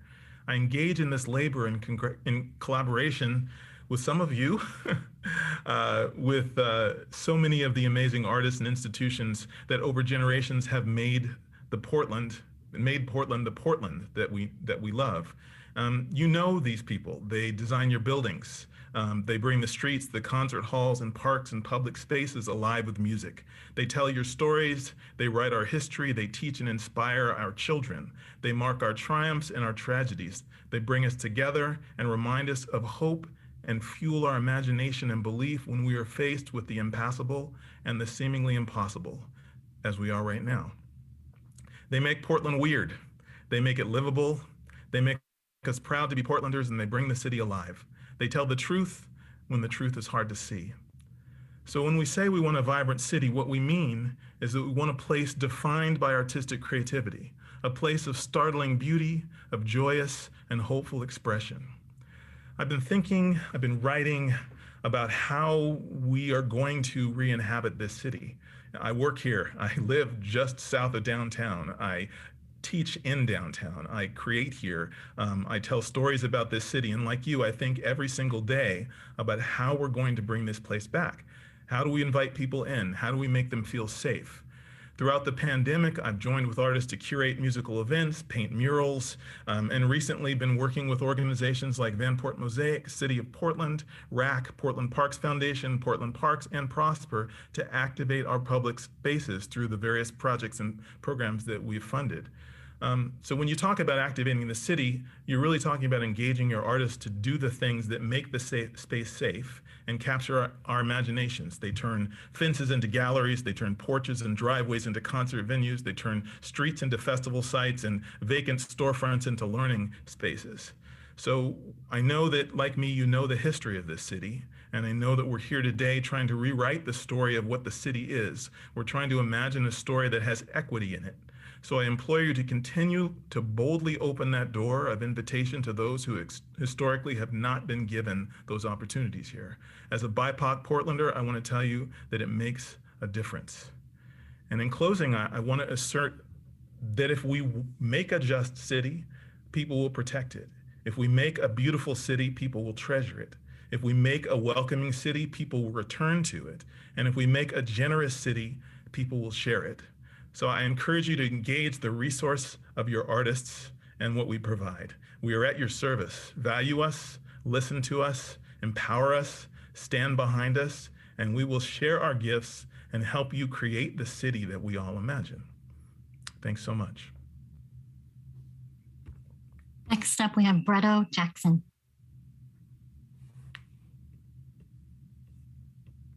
Peace, everybody. I'm Bretto Jackson of Leaders Become Legends, co-director. I also got my partner with me, Derek Thompson, and we were probably just going to go together since we are working as a unit and as an organization. So I'll let Derek introduce himself. Hey, how you doing, everyone? Thank you, Mayor and Council members, for letting us speak today. My name is Derek Thompson. I'm the co-director of Leaders Become Legends. We're a mentoring organization where we mentor so-called young Black men, so-called young Native Americans, and so-called Hispanics through wellness and employment. The wellness piece we deal with is around mental health, it's around trauma, it's around finances, accountability and self-knowledge, and as well as employment, finding places of employment where our clients can earn a living wage, maybe go into entrepreneurship and ownership in their futures. But one reason why we're here today is because through our quest to help some of our young guys, part of our organizations, they have to give back to the community. And we were looking for ways for our guys to get back involved in the communities that a lot of them live in. So one thing we thought about was graffiti removal. So we reached out to Sam Diaz, which connected us to Chris over at Saul. And through our conversations, we formed a partnership to work together on the Clean and Green, to co-chair the Clean and Green Action Table with Saul. So that way we can make sure that some of these services that we're speaking about today and some of this funding, make sure it makes it out to East County in areas that have been where a lot of people, because of gentrification, has been pushed out to. We want to make sure that, those communities also, get the the care that they need, the cleanup efforts, with all the trash, the homelessness, and all the things that is invading those areas. So we're hoping that, through our partnership with Solve, we can, make that possible, because in order to beautify Portland as a whole, East County as well needs to be addressed, and some of the issues that they're having out there. So we want to make sure that, we can help with connecting organizations to these cleanup efforts, and also community members, and maybe reward them also for cleaning up their neighborhoods and investing in their neighborhoods. And I just want to say to those who spoke before me, thank you for your work, and thank you for speaking up for those people who are not able to speak up for themselves today. If you want to add to that, Breto. Absolutely. In East County, you have most of the gentrified so-called Blacks, Hispanics, and our indigenous folks. So I think that it's important that if we're going to give back and we're going to do equality with this work that we're partnering on with Solve, that those areas got to be touched.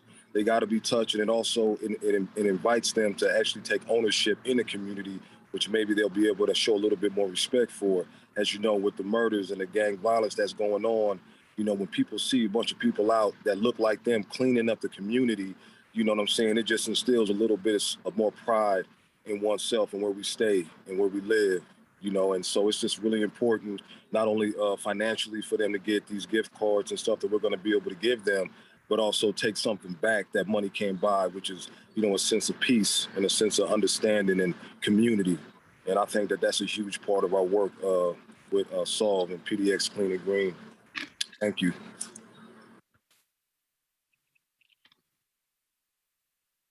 President Ryan, that completes invited testimony. Keelan. So colleagues, I recommend we go on to the public. We have 2 or 3 signed up, is that right, Keelan? We have one person on the line. Okay. Colleagues, you okay with moving to invite it to a public testimony at this time? Thumbs up? Okay, thanks. First up, we have Angela Jackson.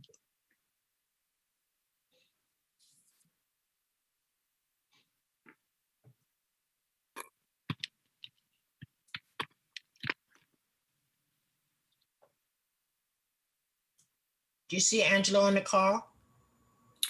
I do. Are you able to unmute, Angela? Thank you. Hello. Sorry for the delay there. Good afternoon. Can you hear me now? Absolutely, you sound great. Perfect. Thank you. Good afternoon to the mayor and commissioners. For the record, my name is Angela Jackson. I'm here today representing Portland State University, where I serve as the Executive Director of Industry and Entrepreneurial Engagement in the President of PSU's office. I want to thank you for the opportunity for PSU to engage in the action tables and in support specifically of the PSU is Here for Portland proposal. Just a little background for those who may not know, Portland State is Portland's university. It occupies 50 acres at the south end of downtown. A full third of our students come from diverse backgrounds, and about as many are first-generation college students. The vast majority of our students and grads come from and remain in the metro area.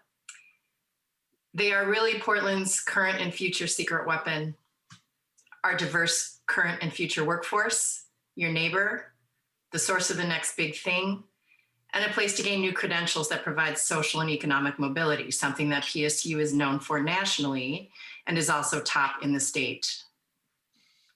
As well, PSU is an important downtown institution, anchor institution has been for its 75 years.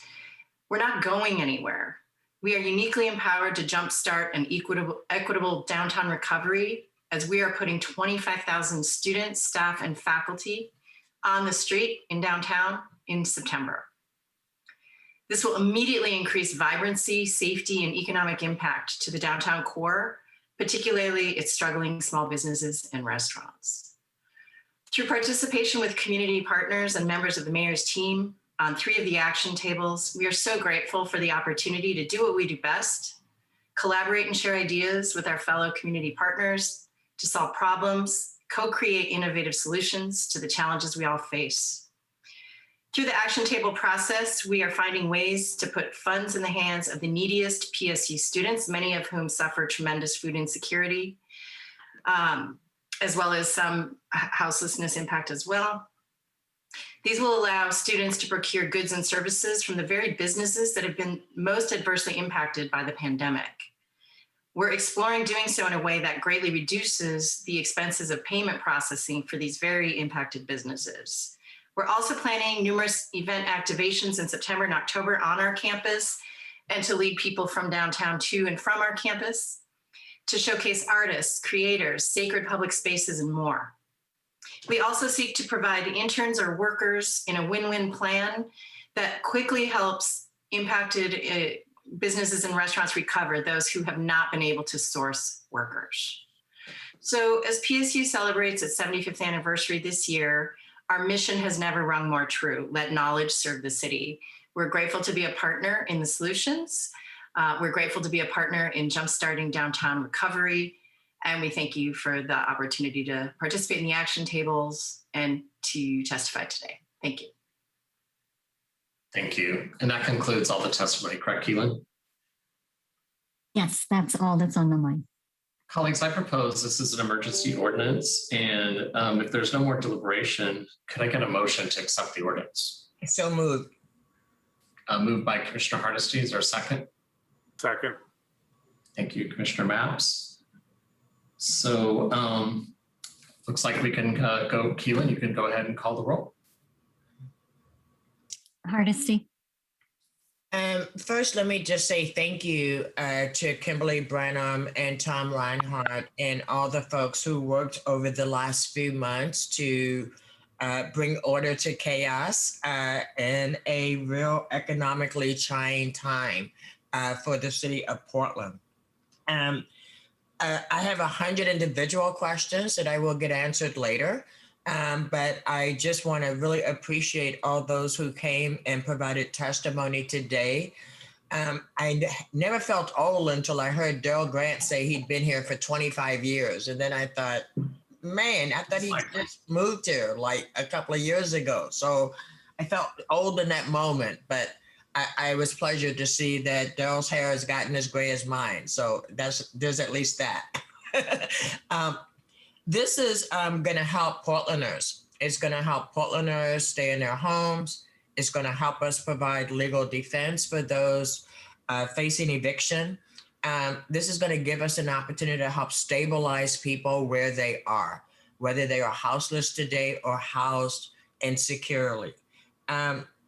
Will this fix all the problems that Portland has as we emerge from the pandemic? Not even close. Are these enough resources to address all the issues and needs that Portlanders have? Not even close. Is this a good focused direction for us to move as we collectively do what we can with the limited resources we have? I think the answer to that is absolutely yes. So thank you again to the team. Thank you to all the folks who showed up today and provided what was very heartwarming testimony. And I vote yes. Maps. Colleagues, I'm delighted to join you in voting for this relief package. I'd like to start out today by thanking city staff from many, many bureaus who worked on this project. I'd also like to thank all of the community members that participated in our numerous action tables. Their input was critical in shaping this relief package. And as our invited testimony showed, these funds will help a lot of Portlanders in a lot of ways. Today, I want to highlight just a few initiatives which my office fought for and is proud of. First, I'm proud of the investments this relief package makes in keeping Portlanders housed. I'd like to thank Commissioner Ryan for his leadership on housing policy. Thanks to his vision, this relief package contains millions of dollars in aid to renters, the houseless, and to mom and pop landlords. Second, this relief package invests in workers and small businesses. For example, we invest $4 million in helping Portland workers retrain for the post-COVID economy, and we provide $2 million in assistance to small businesses. Third, This relief package will clean up the city. We invest more than $3 million in efforts to clean up trash and graffiti throughout the city of Portland. With this and other investments, I believe Portland can conquer our trash crisis in the next 18 months. Fourth, this relief package helps Portlanders pay their household bills. We do that by dedicating $2.6 million in relief funds to Portlanders who have fallen behind on their water and sewer bills. Fifth, this relief package contains important examples of how good public policy, equity, and environmental protection can work together. One small example of that in this relief package is the $780,000 invested in the Bureau of Environmental Services RV pollution prevention program. Here's why that program is important to Portland. Most houseless Portlanders who live in RVs have limited options for the disposal of their wastewater. Too often, that untreated waste gets dumped on the ground and ultimately seeps into the Willamette River. In order to get ahead of that problem during the COVID crisis, Environmental Services launched a pilot project which provides mobile wastewater disposal services to houseless Portlanders who live in RVs. We did a 3-month pilot project for that. And during that pilot, BES collected 3,700 gallons of black water from 192 RVs. Thanks to the additional ARPA funds that we invest today, that program will continue and will expand. To sum up, this relief package is an example of what Portland can accomplish when City Hall, the people of Portland, and small businesses work together. Of course, we still have a lot of work to do, but I want every Portlander who can hear my voice to also hear this. This council is here to work with you, and that is why today I vote aye. Thank you. Rubio. First, I would like to thank Kimberly Branham and Tom Reinhardt, and also GN, Kim, and all the Bureau leadership for convening many staff and other stakeholders and the hours and hours of thoughtful dialogue and work that have led us to this final package. And also to the community leaders who have testified today. I can't get over how important it was for us to hear from you and the very, very real impact that these decisions have that you've talked about. I became very emotional several times listening to your words, and we're so honored that you're here, and I thank you for being here. The needs in our community are so great right now, and so it feels really good to be taking this step to get this money out the door and on the ground. We heard how the requests and needs far outpace the funds that we had available, and while this proposal really does only address the very tip of several icebergs that we're dealing with, it is deeply aligned with many of our values as a city and makes values-based investments to tackle these challenges. And I'm also very appreciative that my colleagues and bureaus and all the bureaus included in their prioritization items that my office advocated hard to secure, specifically around a few that we've talked about, the Oregon Worker Relief Fund for Portlanders left out of receiving unemployment support, also addressing the digital divide for our vulnerable and historically marginalized communities, and support for Black, Indigenous, and people of color artists and art.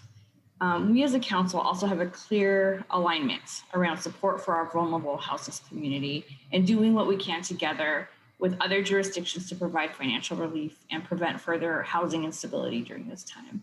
And these things and all the priorities that we have identified are all critical, all necessary investments that I'm really, really happy to see finally moving forward. I do want to mention something that we do value that is missing in this round. That's an investment in mitigating the effects of climate change on our frontline communities. And in the last several weeks, we've experienced a new level of this climate disruption.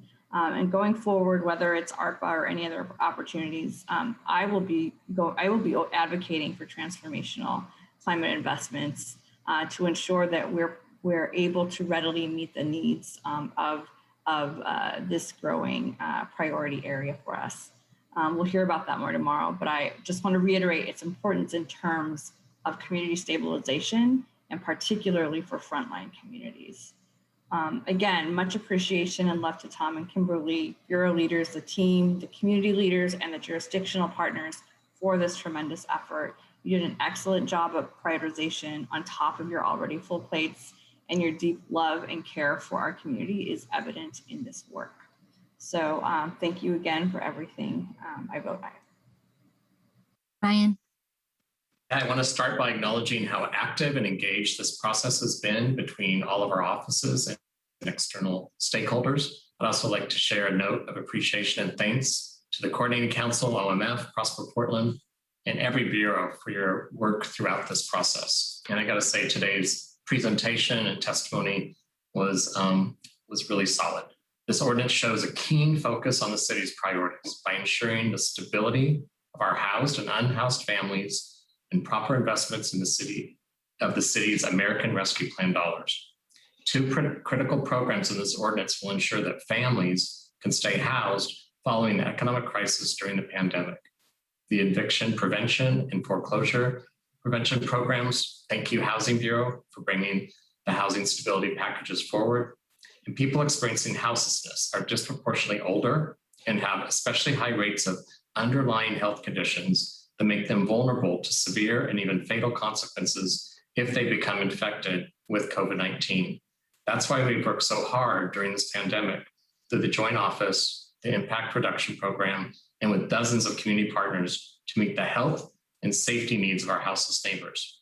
This ordinance continues and expands on that commitment through the houseless response packages, including dedicated funding for the Safe Rest Villages that we discussed and passed on June 30th, and continued funding for the Joint Office to maintain 7 non-congregate motel shelters. It's an exciting day to be a member of the City Council and to serve all of you in the public. I'm thrilled to stay focused on these top priorities, and I'm happy to vote aye. Wheeler. Well, I want to start off by thanking everybody who testified today. Thank you to our invited testimony and appreciation to you for all the work that you put into it. I want to thank my colleagues on the City Council and their teams for continuing to advocate for important elements to be included in this overall package. There is clearly a lot of passion here from each and every member of the City Council and their teams, and I see this as having been a fantastic collaborative effort. Tom and Kimberly, you were tasked with what I think is called a Herculean task, and you chopped it down to size, and you worked with all of our bureau directors. You worked with each and every member of this City Council. You worked with innumerable leaders in our community, and you came up with a package that we are going to unanimously support today. There is so much good here, and I couldn't possibly recite all of the great things that are in it, but just some of the key areas that the council highlighted as priorities. First of all, making sure that we address houselessness and household assistance, and in particular, the importance of rent assistance and eviction prevention. Beyond the city's own ARPA contribution, there's obviously other investments at the federal and statewide level. So while our investment alone may not seem significant relative to the whole problem that exists in our community, when we combine it with the work at the federal and statewide level, it makes a difference. Keeping people in their homes is obviously the #1 priority, and we've seen this through the data nationally, that providing legal representation to tenants is one of the best and most cost-effective ways to do that. In addition to that, supporting people who are currently living in unsheltered situations, find better alternatives continues to be a big priority for the City Council. And I want to particularly thank Commissioner Ryan and his office for taking the lead in this endeavor. All of us on the City Council understand that housing is key, but it's not an either or proposition. Housing is key, but helping those who are on our streets today to get off the streets and into more humane circumstances is also a priority for this City Council, and that is reflected in our investments here today. Workforce continues to be critical. We've heard colleagues that over half the job losses are in hospitality and leisure. And we have this incredible opportunity through the ARPA funds to invest in re-careering service and paid work experiences, which not only support the business community in our economy, but it helps those who are job seeking to actually extend their skills and be able to better support themselves and their families. Business navigation was something we heard about, and particularly persistent inequities in small businesses' ability to access financial resources that are available for businesses. With this investment, particularly in the Small Business Technical Assistance and Navigator program, we can support small businesses to access these resources and build capacity for future opportunities. There's also support for culturally specific community-based partner organizations, which work directly with small businesses. And I want to thank my colleagues for their tireless advocacy of these approaches. As Commissioner Rubio mentioned, and Commissioner Rubio, I want to thank you for your thoughtful leadership, the importance of undocumented business owners being supported. If we don't support them, they are otherwise ineligible for federal resources. So our investment here fills this key gap in available resources for vulnerable Portlanders who contribute so much to the community. The work of the Oregon Worker Relief Fund, Small Business Enterprise Fund, has proven that the need outweighs what's available, but we're at least able to help fill some of the gap, and I feel really good about that. If this past weekend shows us anything, it's how important placemaking is, how important arts and events are in terms of creating vibrant, inclusive community spaces. I'm in full support to allow more of this important community making in the weeks and months ahead. In terms of community safety, I appreciate the comments we heard today on this subject. We've obviously seen a horrific increase in gun violence over the pandemic. This funding will allow us to continue to work with Multnomah County and add more and diverse sets of community contractors to provide wraparound supports to families who are impacted by gun violence in Portland. Commissioner Hardesty, Commissioner Mapps, I know that you have thought long and hard about how we can best do this in the community. Commissioner Rubio, Commissioner Ryan, you two have been very strong voices in working with our community contractors and with our community leaders to help address this issue. And the funds that we vote on here today will help further that cause. And finally, I want to take a moment to thank all of those who came forward to talk about vandalism, graffiti, and trash. It may seem like it's so easy and self-apparent to address these issues. It's not. It's complicated. There are so many players, so many dynamics, so many hurdles that have to be overcome. And I particularly want to thank Solve and many other community partners that have worked to make our city clean and green. This funding is going to allow that work to continue and move forward and build on the momentum that's already there. So colleagues, in short, while we will continue to see persistent challenges in the near term, we're taking a big step here today to address those challenges and turn the page, move towards recovery, build the momentum, and see Portland come back better and stronger than it was before the pandemic.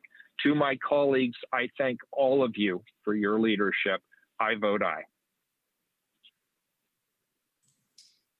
Okay, colleagues, I would like to suggest we take a little break. We'll reconvene at 4:05. Is that okay? You say 10 minutes? Okay, how about 4:10? Okay, let's start at 4:10 for the next two items, 6:18 and 6:19, which will go together. Okay, see you soon.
July 28th, 21 City Council meeting is now back in session.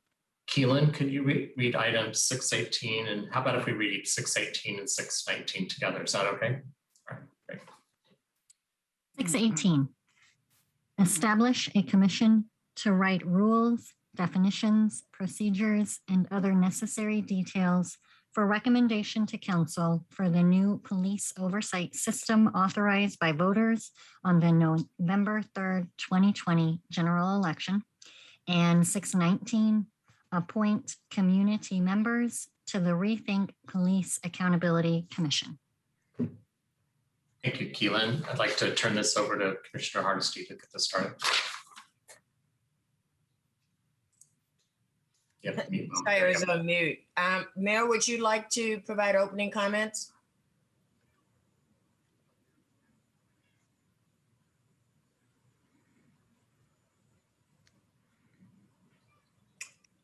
Not seeing him.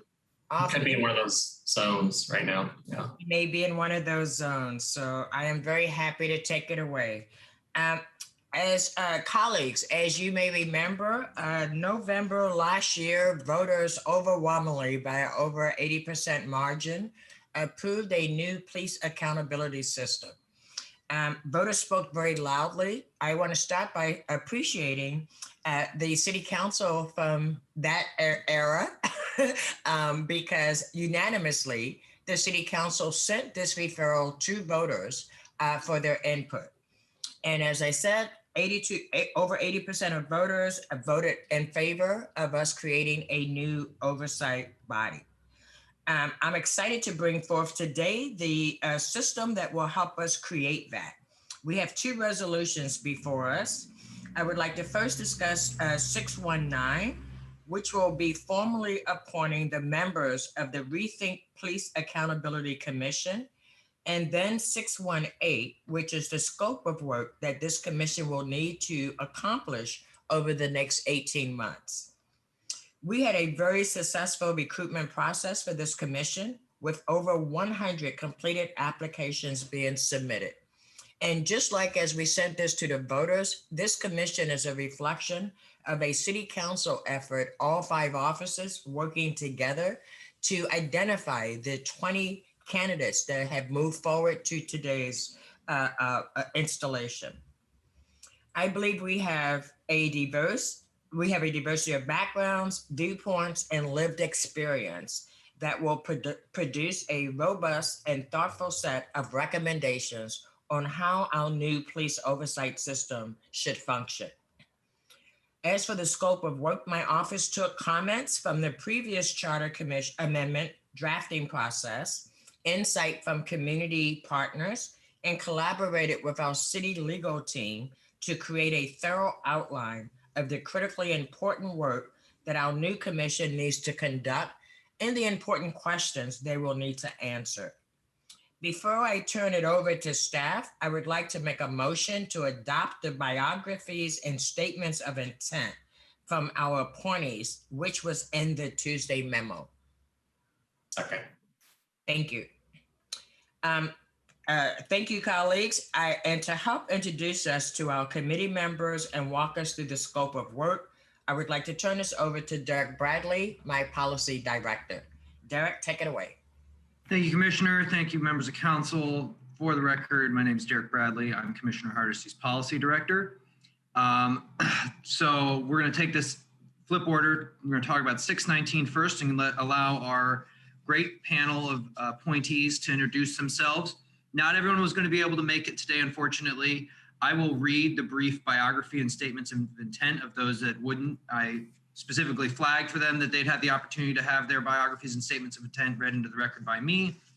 And for those that are here, we're going to go alphabetically, not from any category or anything. So I'll just read through the names. And when I get to you, feel free to unmute. You can feel free to expand beyond what you just submitted in writing to our biography and statement intent, anything you want the commissioners to know, really. After we go through our appointees, questions and answers from the City Council, of course, welcome.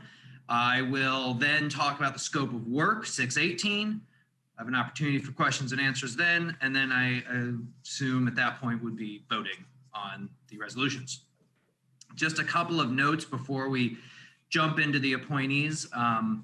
It was brought up by a couple folks, and I wanted to make very clear that while the council offices chose people that were representatives and worked in community-based groups or community justice groups, these are seats for individuals who are not inherently representing a group. We chose them for their lived experience, their expertise, what they've done in the community, but they're not here necessarily to speak for a group. They're welcome if they so choose to talk about their work with the groups they work with. That's completely within their own prerogative.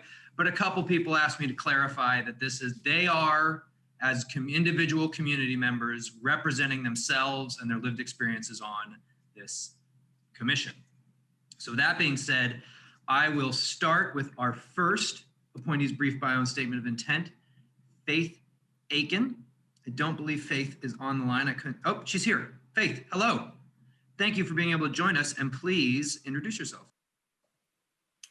Hello, my name is Faith Aiken. I'm a proud resident of St. John's. I've been in Portland for nearly a decade.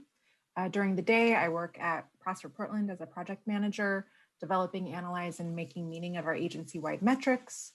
My career has been spent using data for storytelling as a device to dismantle systems of oppression. I'm eager to participate in the Rethink Commission, and I'm passionate to utilize my lived experience in the AAPI and disability community. Thank you.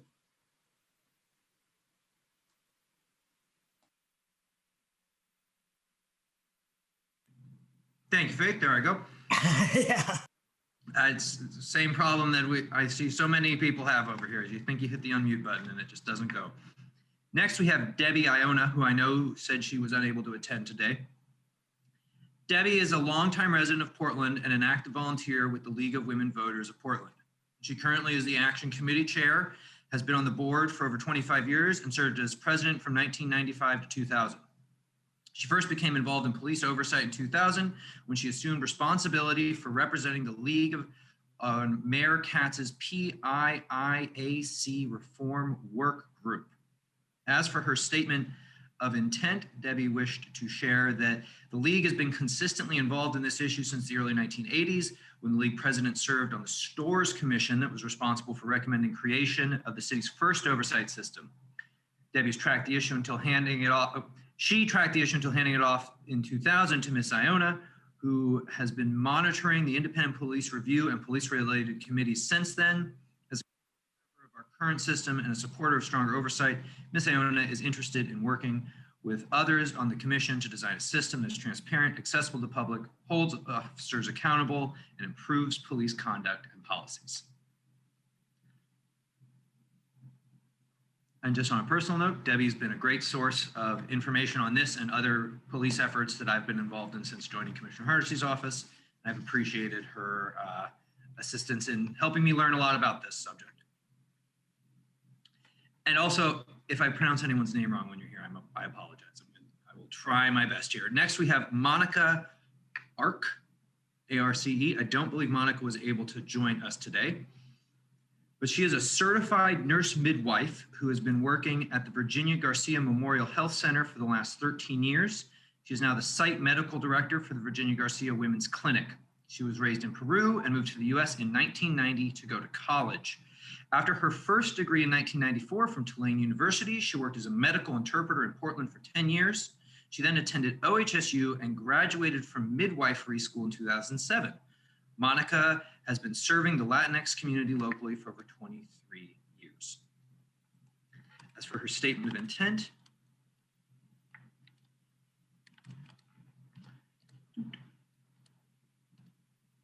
Monica is looking forward to providing a voice and representation to the Latinx community while serving in the Police Accountability Commission.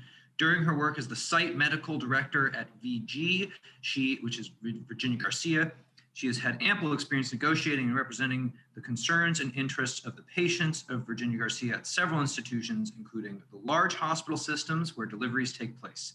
She promises to always keep fairness and respect for the difficult work law enforcement does in our community, while holding all of this work under the important lens of racial and social justice. Next, we have Michael Cabbage. Is Michael able to get into the meeting? I don't see her, unfortunately. But Michael Cabbage is a commissioner with the Multnomah Youth Commission and is incredibly interested in public policy and using it to improve our community. She is especially invested in healthcare, housing, and of course, public safety. She's the co-chair for the Juvenile Detention Alternatives Initiative, an organization created in partnership between Multnomah County and the Annie E. Casey Foundation, where justice system stakeholders seek to expand alternative housing for youth in Oregon's juvenile justice system. As to her statement of intent, she's very excited to serve on the commission. Accountability and trust are the foundations of legitimacy for police departments, and she's honored to play a part in strengthening Portland's institutions. I think that is a really great pair of sentences for the work ahead of this body. Next, we have Nicole Cole, who I do believe I saw on the call earlier. Nicole, if you're here, there we go. Feel free to unmute and introduce yourself. You're still muted, Nicole.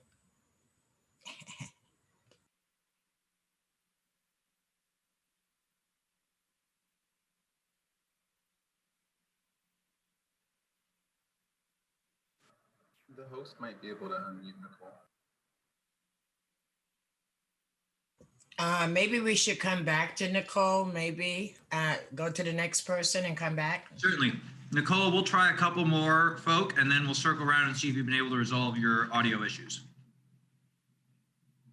Next, we have Sophia Glenn, who I also believe I saw on the call.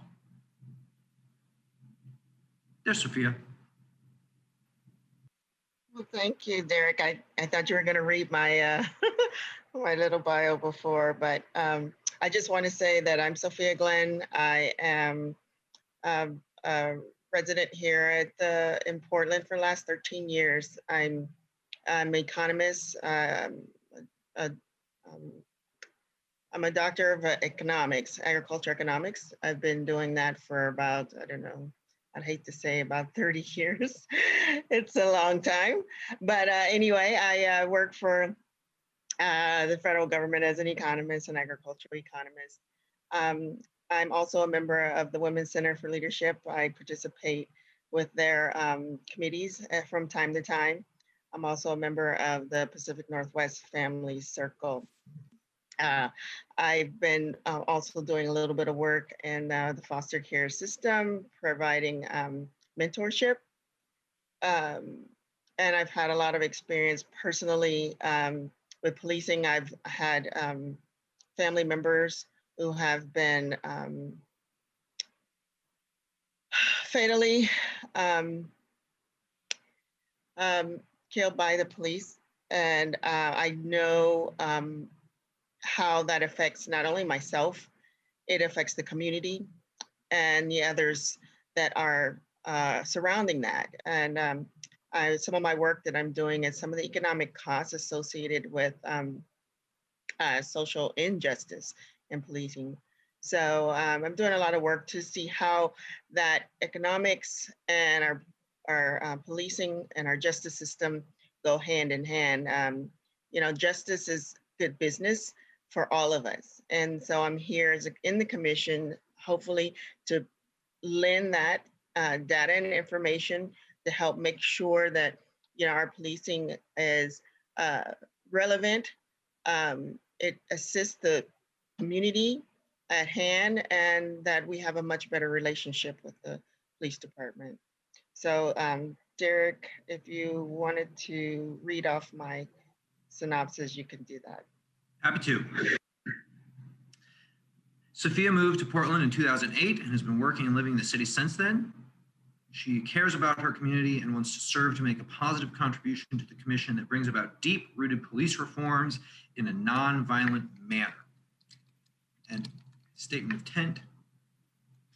Seeing and experiencing firsthand the repercussions of how important it is for our community and nation to hold our public servants, police officers accountable to the highest standards is just one reason she wants to serve.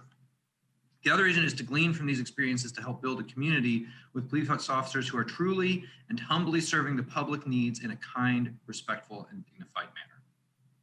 Thank you, Sophia. Thank you. Next, we have Dan Handelman, who I'm sure is on the call. Dan. Yes, good afternoon, Derek, and thank you very much. And thank you very much to City Council for having the, I guess, audacity to appoint me to a formal city commission. As my biography says, I'm a co-founding member of Peace and Justice Works and our project group, Portland Cop Watch. In 1991, I also helped co-found the group Flying Focus Video Collective. We continue to produce shows on cable access every week, including one recently about the City Council appeal that happened under the CRC, the existing system. I've attended almost every single police accountability meeting in the city since 1992 to the PIIAC meetings from 92 to 01 and the Citizen Review Committee since it was founded in 2001 till today. I was appointed to sit on 3 previous city commissions, looking at the oversight system, Mayor Katz's work group in 2000 and stakeholder groups in 2010 and 2016. I'm also a member of the steering committee of the Albina Ministerial Alliance Coalition for Justice and Police Reform, where I served with Commissioner Hardesty before she was Commissioner Hardesty. To my statement of intent, well, it's here in this packet of paper somewhere. I want to bring my years of experience studying local and national police accountability issues to the table as the city designs its new oversight system. This includes perspectives we've gathered over nearly 30 years from people who have experienced and or are concerned about police misconduct, including BIPOC, immigrant, refugee, low-income, houseless people, and people with mental health and substance abuse issues. I just wanted to add a couple of things. One thing I want to say, I'm really glad to be part of such a esteemed set of colleagues. I'm looking forward to working with you all. I'm hoping we can actually get through our work in less than 18 months, even though we're allowed to have 18 months to go through it. I know the community is anxious to see the new system get going. And I also, just so you know, this work is a lot like swimming upstream against the current. And a lot of times we're gonna be facing stuff that we're not able to overcome because it's stuff that we don't have control over. And even though we have a law that got passed to clear the way for the city to put this board into place without having to negotiate it necessarily with the police association, the existing contract has parts in it, including saying that the oversight system, the current one, can't investigate deadly force issues, which is one of the key points of the new board. So I'm encouraging council to make sure that that gets pulled out of the contract before the board that we're setting up goes into place, so that we don't have to write if-then language into the guidelines for that board. And I thank you very much again for having me as be part of this.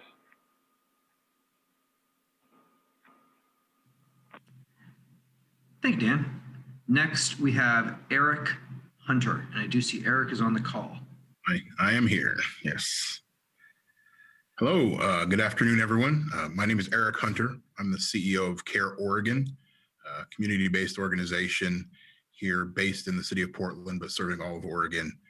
That is primarily about serving and making stronger communities, a big part of which is understanding the trauma that folks go through in dealing with inequity, injustice that they believe they see, real or perceived. It's there and it's meaningful to them. And our job is easier when our communities are stronger across the board. So Care Oregon is committed to this work. I personally have experience in multiple cities and states in my working career. Before the healthcare system, I worked in the governor's office and back in Oklahoma, where I did time serving on the juvenile justice advisory committees. So I've experience there as well. But again, I think the identification and the recognition of the trauma that is caused, that people have to deal with, is critical to community well-being and personal health. And I look forward to working with this group. And we've also got a good footprint as a company in Portland. So it's really critical that the community is safe and secure and everyone feels a part of what's an amazing city. Thank you, Eric. Next, I want to give an attempt to see if Nicole's audio has started functioning again. Nicole, do we have any improvement in the situation? I think we do. Can you hear me? Huzzah, yes. Hi, working. Okay, sorry about that, guys. Thank God for teenagers, because they can just tell you from another room that, hey, this is how you fix your audio. My name's Nicole, and I have been a resident of Oregon my entire life, mostly in North and Northeast Portland. I was around when MLK was actually called Union Avenue. And I remember the controversy about that being changed to MLK. I come to the committee. I have a strong background in mental health. I have worked with the state of Oregon for 22 years. I'm with the county right now. I bring, there's not a part of the population I have not worked with on a mental health basis, ACEs, in drug and alcohol and everything. I hope to bring to the committee an opportunity to see the bigger picture. There is police accountability and being able to look beyond just the incident and more into why the decision was made and how people act the way they acted and draw a conclusion from that point. I look forward to working with all you guys, and thank you again for giving me this opportunity. Thanks, Nicole, and thank you to the helpful teenager. Next, we have CMOB Husseini. That's me. Good afternoon, everyone. Thank you for having me. Thank you, commissioners. It's an honor.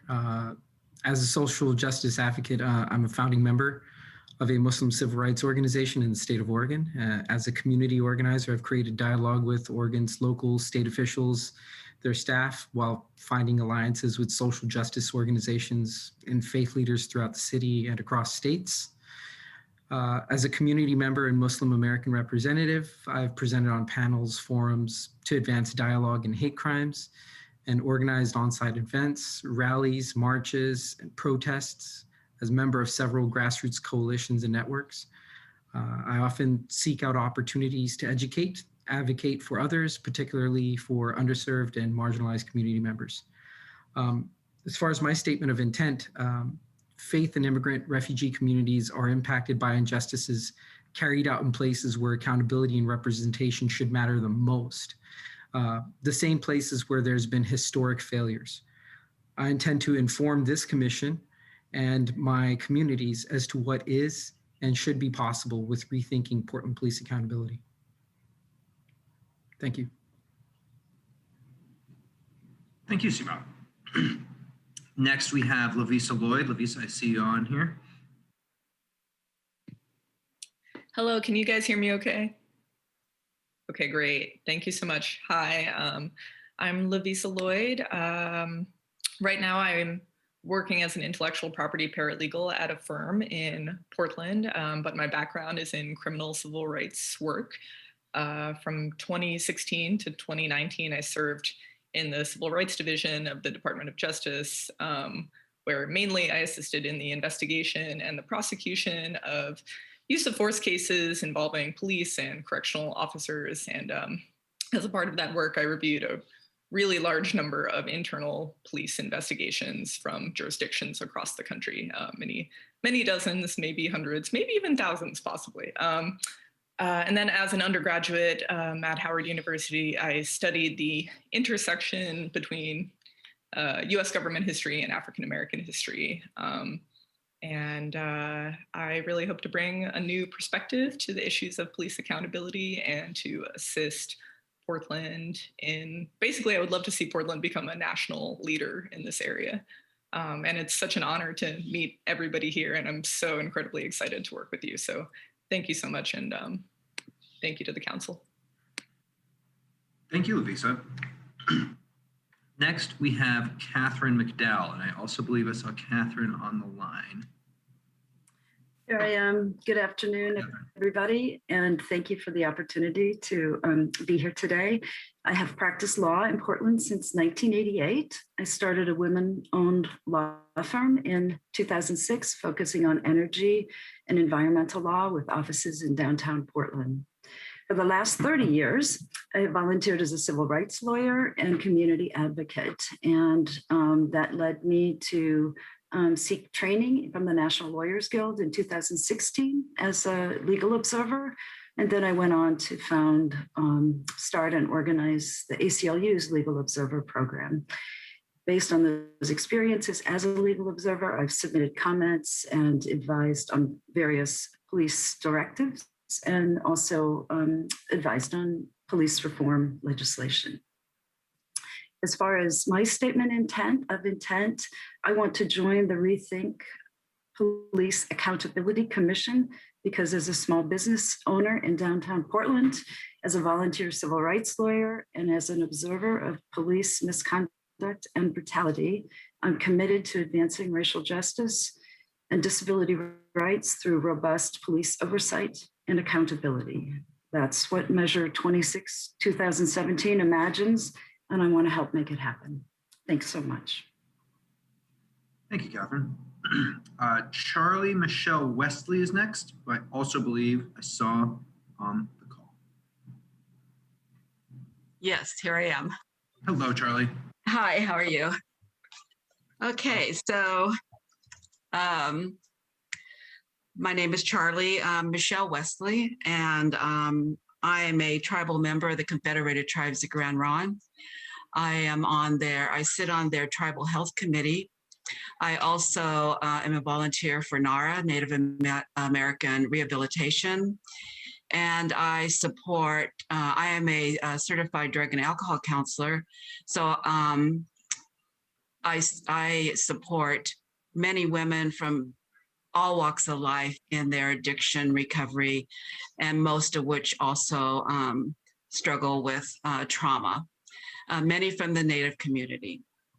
So my bio, and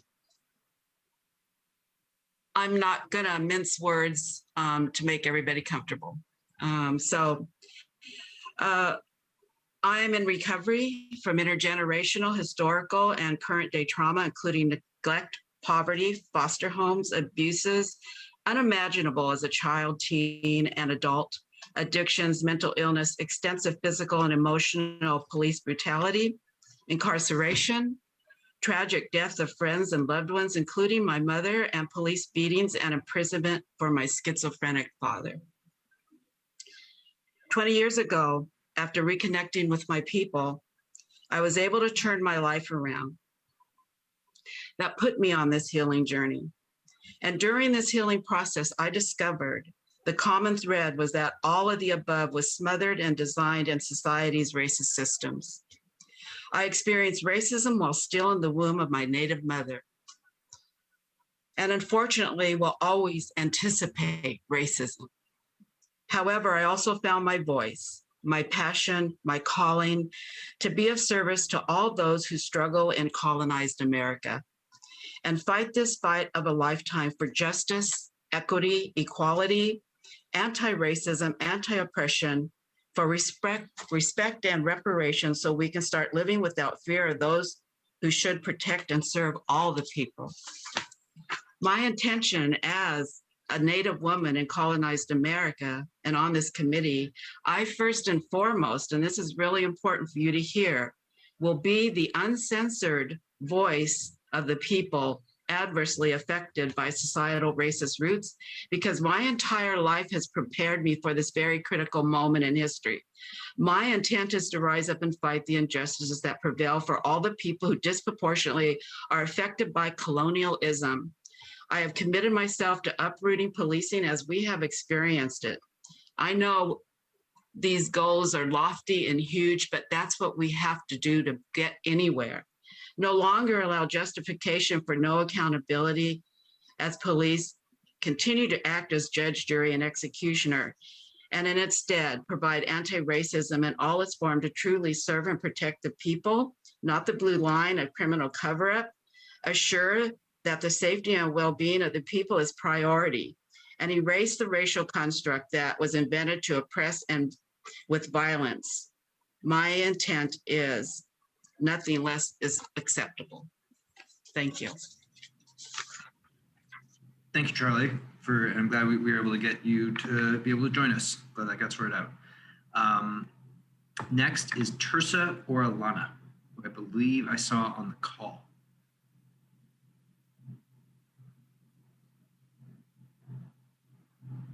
Hello? Great, there you are. Okay. Hello. Oh, there was a video. Yeah, so my name is Tirsa Oriana. I was raised in a predominant low-income immigrant, Black and Brown community in South Los Angeles.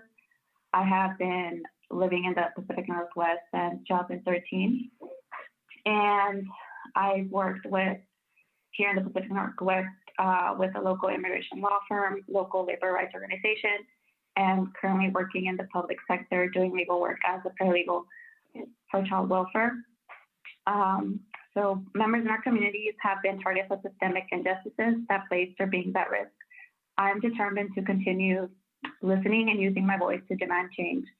And as for my statement of intent, I want to serve in this commission because my lived experience of growing up in an over-policed neighborhood has brought about the desire to take action and engage in conversation about the current practices within our policing institutions.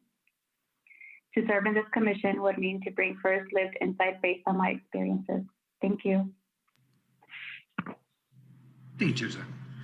Next, we have Jason Renaud, who I know is unable to join us today. Jason is a nonprofit consultant with over 35 years of open recovery from alcoholism.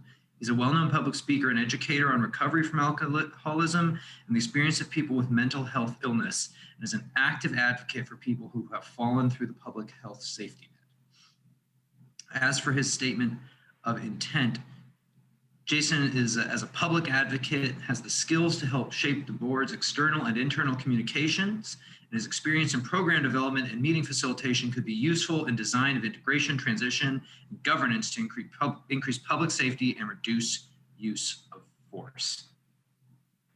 Next, we have May Seichow, and I believe May is on the line. Yes, I am. Thank you. Hi. So good afternoon, everyone. My name is May Seichow, and I live in under where Commissioner Hardesty's position 3. My biography is Miss May Seichow is a native of the Pacific Northwest, born and raised in the greater Portland metro area, first generation born in the U.S. from Southeast Asian refugee parents. May's 15 plus years of work in the public safety field and lived experience as a member of a BIPOC community has given her a greater understanding of the challenges that are plaguing the criminal justice system and underrepresented communities of color. Ms. Seichow has a deep devotion and commitment to the city she was raised in and its resident constituents, which is where you'll find her spending much of her volunteer time engaging with underserved communities, learning about the vast, rich cultures, and using these experiences to help represent the marginalized voices who are often left out of policy-making conversations. Community-driven processes such as Rethink Accountability Board are spaces that Ms. Seichow's work strongly advocates for more presence of and is humbly but extremely honored to be a part of. My statement of intent is I, May Seichow, will work honestly, professionally, and with integrity to serve my time as a commissioner, making judgment and decisions absent of biases and partisanship, to act only in accordance to the described duties and stated objectives of the board.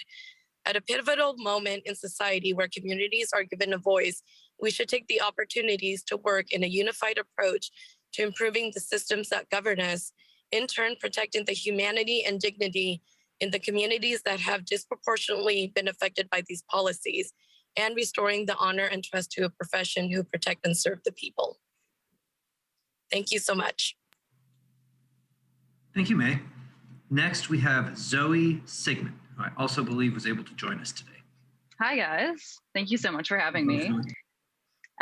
So I am currently the Administrative Director for Haymarket Pole Collective, which is a group of sex workers advocating for racial equity in Portland and beyond, as well as providing direct aid to sex workers of color in Oregon. I'm also the science editor for Broccoli Magazine and a freelance writer and editor focused on carceral data, cannabis science, sex work, and social justice. My articles have been published in Vogue, Autostraddle, and Project CBD, among others. I have also testified to the FDA about the regulation of CBD and cannabis and sit on the Portland Cannabis Policy Oversight Team's Competency Subcommittee. This fall, I'll be attending the Hertie School of Governance in Berlin, Germany, to begin working on my Master's of Public Policy. I am excited to continue committing our time to this committee while I'm there. And just so everyone knows, I will continue to be operating my business in Oregon.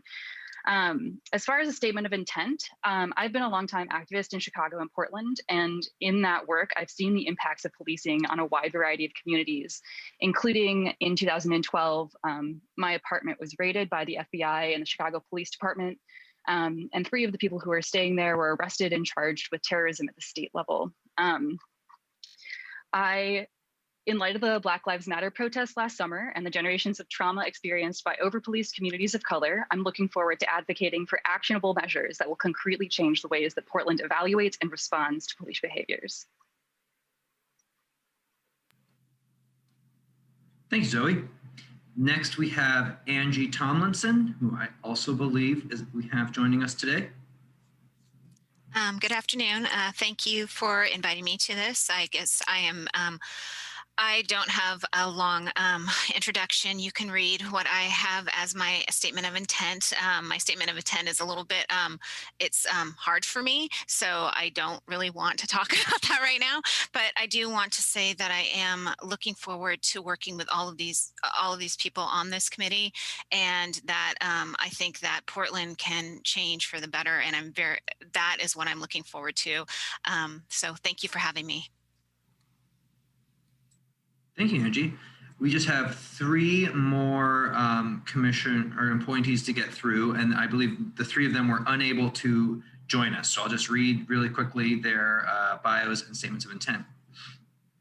Ava Vega, she's an Indigenous woman, mother, and high school administrator who was born and raised in North Portland. She's lived and worked within the Portland community her entire life.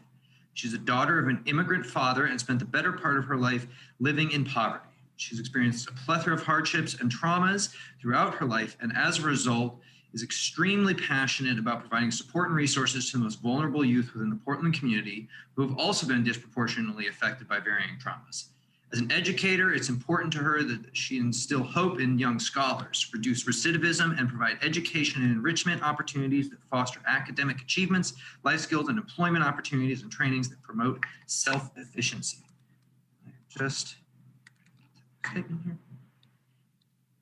And as a member of this committee, her intention is to use trauma-informed lens to advocate for accountability of law enforcement and pertain to discussions and share ideas about what we can contribute collectively to help rethink police accountability and hopefully implement new practices that will be established to protect and serve the citizens of Portland. By rethinking police accountability, we can work towards restoring the strained relationship of the Portland Police Bureau and the residents of Portland, Oregon. Next, we have Connie Wan. Connie is known for dreaming up truly unique brand activations, brand positioning, and brand elevating events. As a producer, Connie thrives with bringing people together to experience things for the greater good. A strong focus on communications and team building with an emphasis on efficiency, effectiveness, and creativity. An active member of Portland's creative community fabric, she thrives at creating spaces and experiences to the community to gather around with attention to detail and a strong hospitality focus. Calling in the community to support and get behind the brands and embrace them fully is a special skill. This comes from the right understanding of the market and the brand's contribution to the landscape. All things culture, fun, and current are her specialties. With emphasis on sustainability and equity to all events, she is leading the discussion for the industry. Now rounding out the toolbox by adding the skill of becoming an official COVID-19 compliance director to keep all production safe and compliant.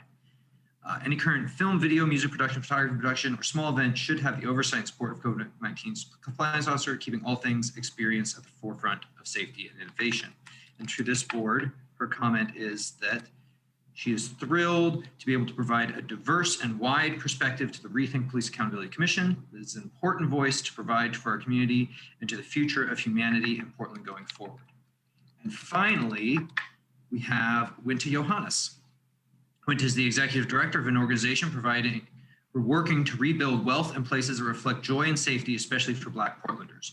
Previously, she served as a senior policy advisor at Portland City Hall, where her portfolio included public safety, civic engagement, and the protection of civil rights. Ms. Johannes grew up in Northeast Portland and is motivated by the desire to connect community power to political change. And her statement, she is interested in serving on the Rethink Police Accountability Commission because she believes the status quo is untenable and that real transformation will require all who can step up to do so. I would just like to add that she was perhaps one of the most welcoming individuals to our entire office when we got into City Hall 2.5 years ago. That is our appointees. I'm happy to abide by the wishes of City Council, but I would also now is a fine time, as far as I'm concerned, to discuss in broad strokes the scope of work. But if there's, far be it from me, Commissioner would like to jump in with a comment or a question now, I'm happy to. Well, first, let me just say, Derek, I just want to applaud the incredible work that you have done to get us to this day. This day would certainly not have been possible without the due diligence and the hard work that you did to engage each office at City Hall and to make sure that we were intentional. Some voters were a little annoyed that we didn't have this board together in February, I believe. I said, oh yeah, we'll put it together in February, it'll be off and running, right? But what we had not anticipated was the additional crises that we would find ourselves involved in as a city. And we felt, and I 100% agree, that it was better to take our time and do it right. Rather than rush and do it on an artificial timeline that wasn't based on anything significant. I want to take a moment and just applaud each and every one of you.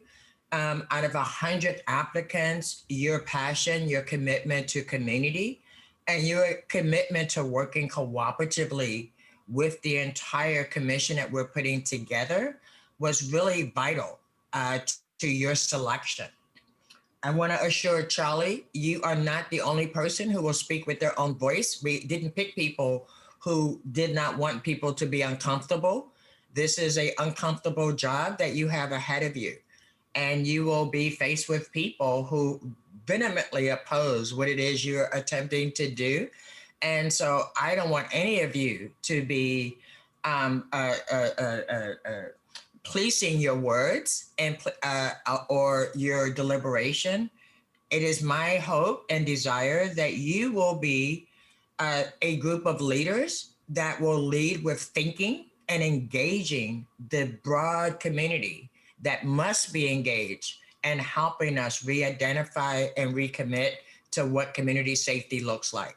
You have one of the hardest roles at the city once this appointments are confirmed. And the role is to be a gracious listener and a collector of information that will be useful to the initial panel that we will see when your work has been completed. Commissioner Ryan, if there aren't any other questions, I would propose we adopt the amendment before we move forward. So move. Yes.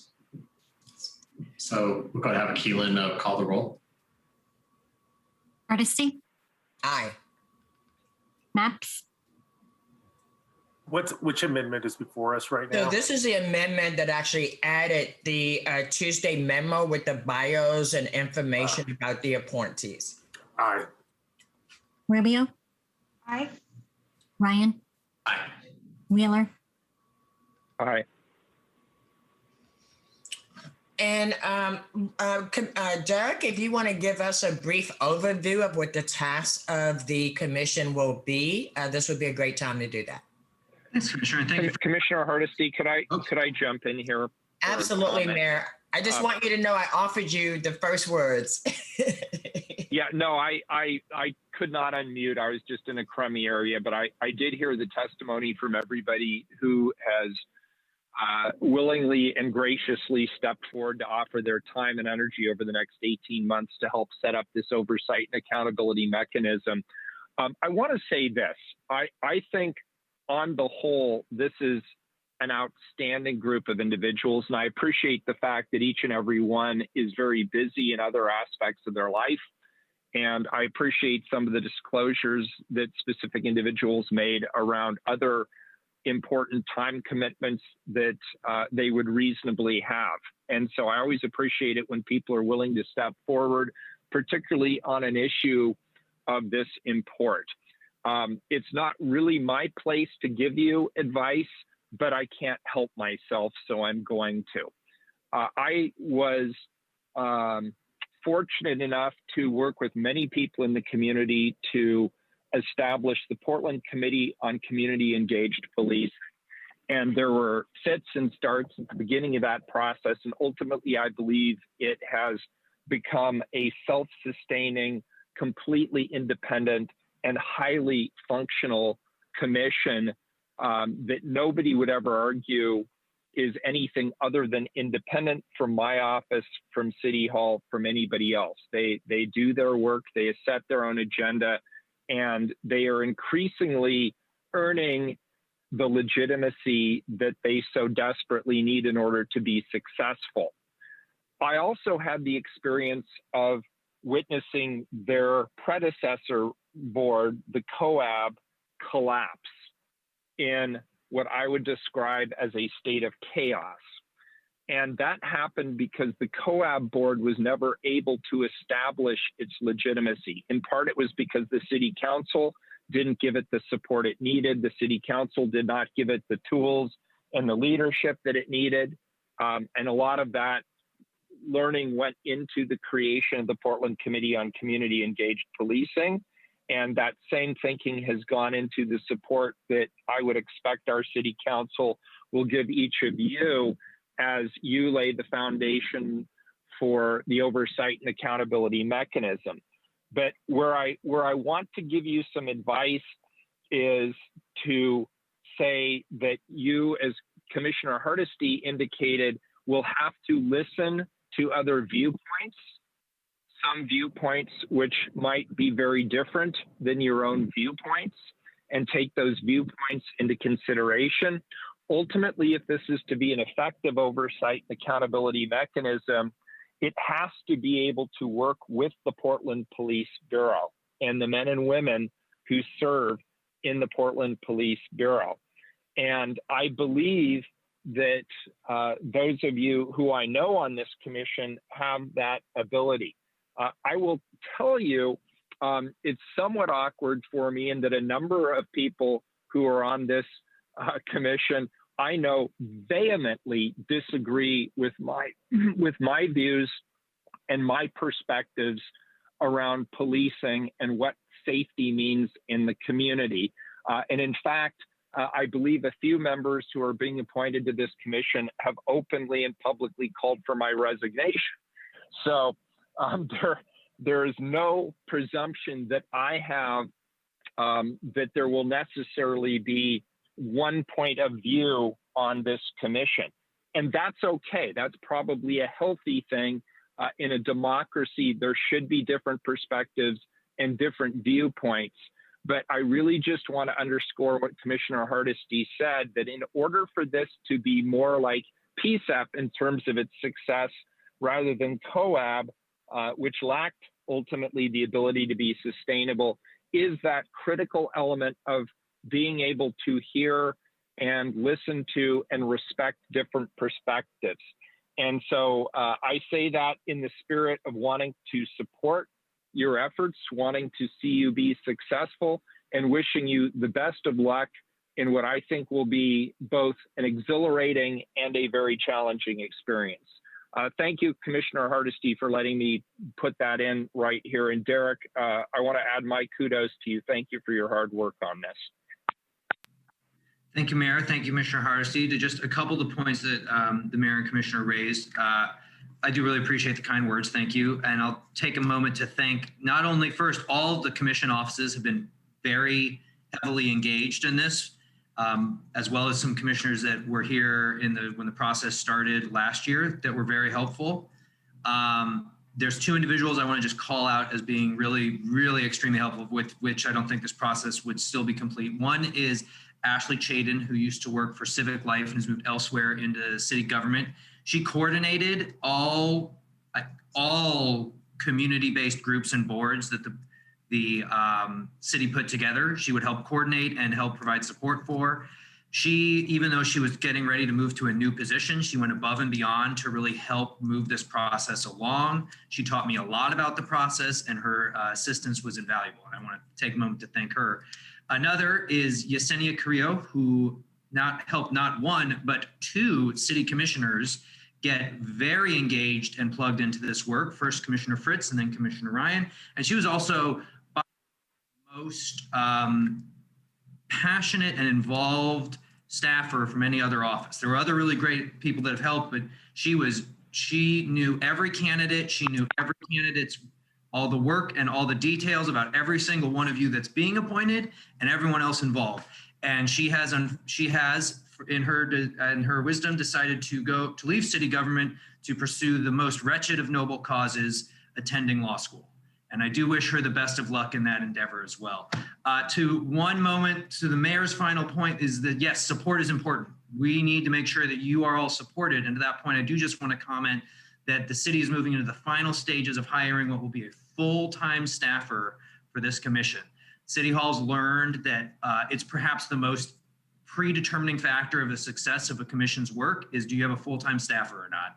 And we've seen commissions fail in the past that have not had the staffer, and we've learned from that. I just want everyone to know the application process is closed. The interview schedule is getting put into place and executed soon. And it's our hope that by the time all of you are done with getting their mandatory trainings, we have your staffer onboarding as well.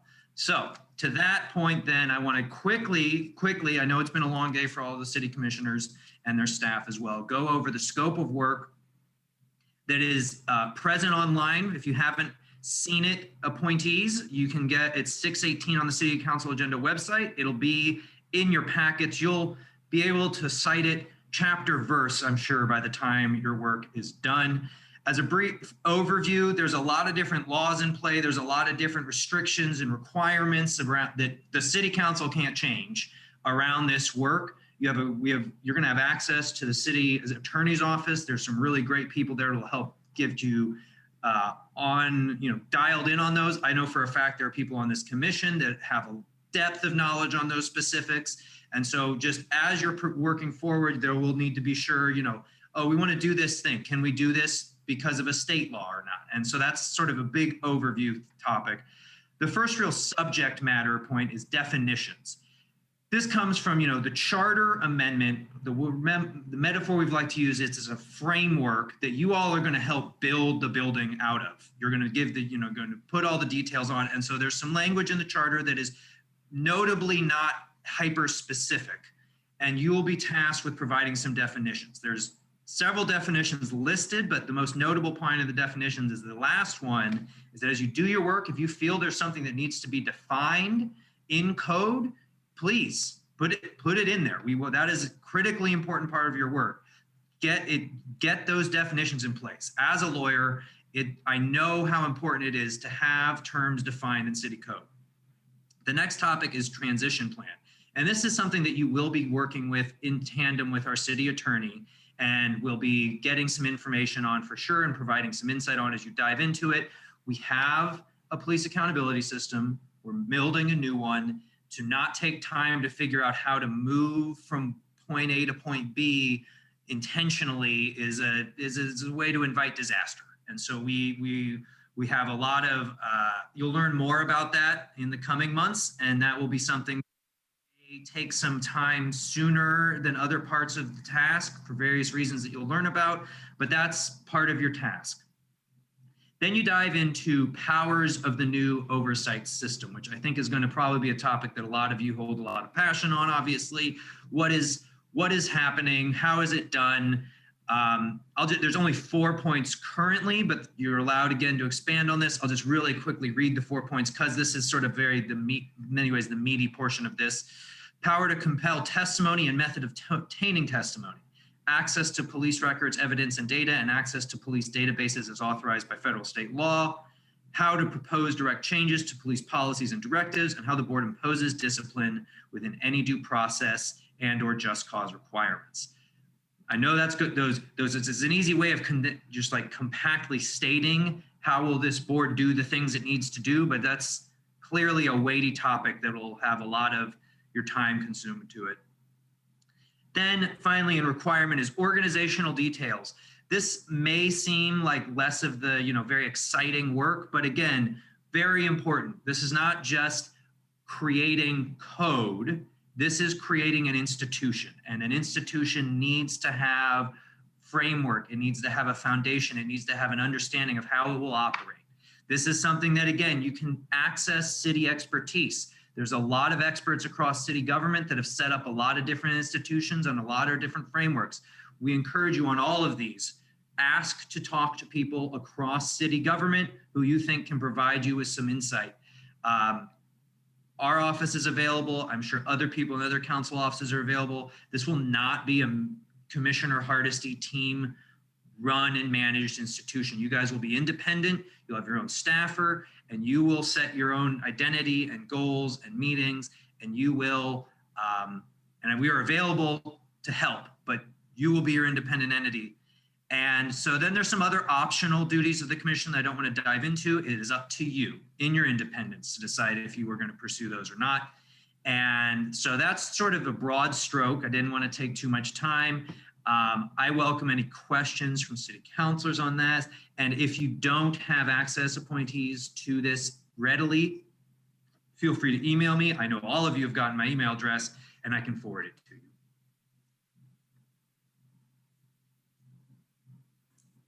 Thank you. That concludes the formal testimony, President Ryan. Thank you, Commissioner Hardesty. Thank you, Derek. So the next step is, are we going to go on 619 first? Stay with us? Okay, great. So I think we're at the point now. Any more questions, or can we go to the vote? Okay, Keelan, go ahead and call the roll. Is this the one where we call the roll? Yes. Yeah, thought so. First, let me just start by saying thank you. Thank you to each and every one of you for being willing to volunteer your time for what I know will be very challenging work, and what I know will be work that will stress you out. It will stress you out just because you'll be hearing a lot of information from a lot of different sources. There was a reason why each one of you were picked. And as Derek Bradley said, it's really about your lived experience. It's about what you bring from your community lived life to this process. We value your lived experience, which is why we have invited you to be part of this commission. This commission is building a system that has never existed in the city of Portland or anywhere else in the nation. We are building a first of its kind, truly independent, with funding, with subpoena power, police oversight board that community members will be appointed to and will be the decision makers on what the discipline is. This is a long way from where we were 30 plus years ago when I first started working on police accountability in this city. I want you to know that you have some real expertise on your commission. Anytime I'm double checking a fact on policing, I go to Dan Handelman because as he said, he did not lie when he said he has gone to every meeting since 1993, and he has handwritten notes for each of those meetings that he went to. So if I'm not confident, I go to him. You will have the expertise of the Mental Health Association of Oregon's representative, Jason Renault. Jason Renault has been a real leader around making sure that we don't forget that many people that police encounter are suffering from mental health issues. He's been a strong champion for decades around this issue. And I've had the privilege of working with him, Dan Handelman, and Debbie Iona for, I think it's not my age, if I say for over 25, 27 years in this community. Many of you I have not met personally, but I have read your resumes and I know your background and your commitment to this issue. You are going to help make the city a place where everyone feels that they can live and thrive and they can be safe in their local community. What an incredible job you have ahead of you, but don't hesitate to reach out if there's anything that my office can do to assist you in your effort. I am so honored to be able to vote yes for this and to see the conclusion of almost a year and a half of nonstop work be realized in this vote today. I am happy to vote out. Thank you, Commissioner Hardesty. I'm intersecting right here to just see. I think we have one public testimony. Is that correct, Keelan? Yes, that is correct. We have one person signed up to speak on 618. Okay. Oh, good. Maybe I get. I know it's a little out of order, but let's please hear the testimony. Good afternoon, commissioners. Can you all hear me? Yes, we can. Thank you. My name is Leonie Reyna, and I'm a retired Portland Police Sergeant. I am a known whistleblower to the City of Portland who was recognized in 2018 with the city's We Persist Award for my fight against racism and discrimination in the City of Portland.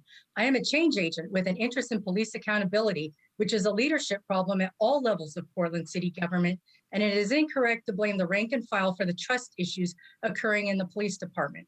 For years, I worked with corrupt, incompetent, and dishonest police managers who blamed others for their shortcomings. This new commission must be built correctly, thoughtfully, and thoroughly, or it will fail to meet expectations within a year or two. I know how to fix police accountability, but I only have 3 minutes to talk, so here are a couple recommendations to get you started. The new commission should replace PPB's Internal Affairs Division and Independent Police Review in their entirety. PPB should not investigate any allegations of officer misconduct, especially allegations made by other Portland police officers against each other.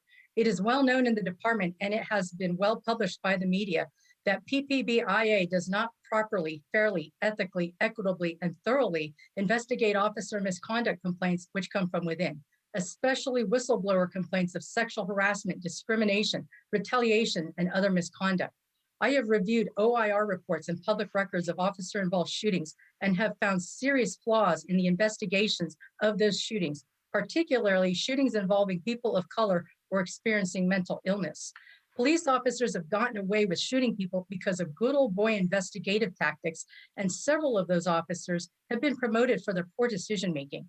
The Portland City Attorney is the greatest barrier to police accountability and therefore must not be allowed to participate in or interfere with any police misconduct investigation.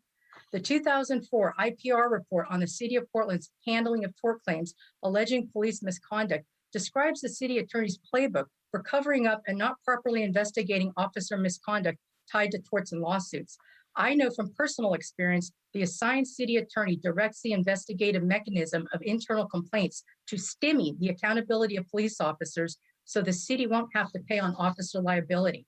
This decades-old practice of victim blaming is antiquated, ineffective, and has fomented systemic and institutionalized racism and discrimination in the police bureau. It is time for a breath of fresh air and new strategies. I believe if officers are properly investigated and held accountable, it will set a new standard of expectations for the entire department. This accountability must occur from the top down, and police managers must be held to the same standards and receive the same level of discipline as the rank and file and professional staff.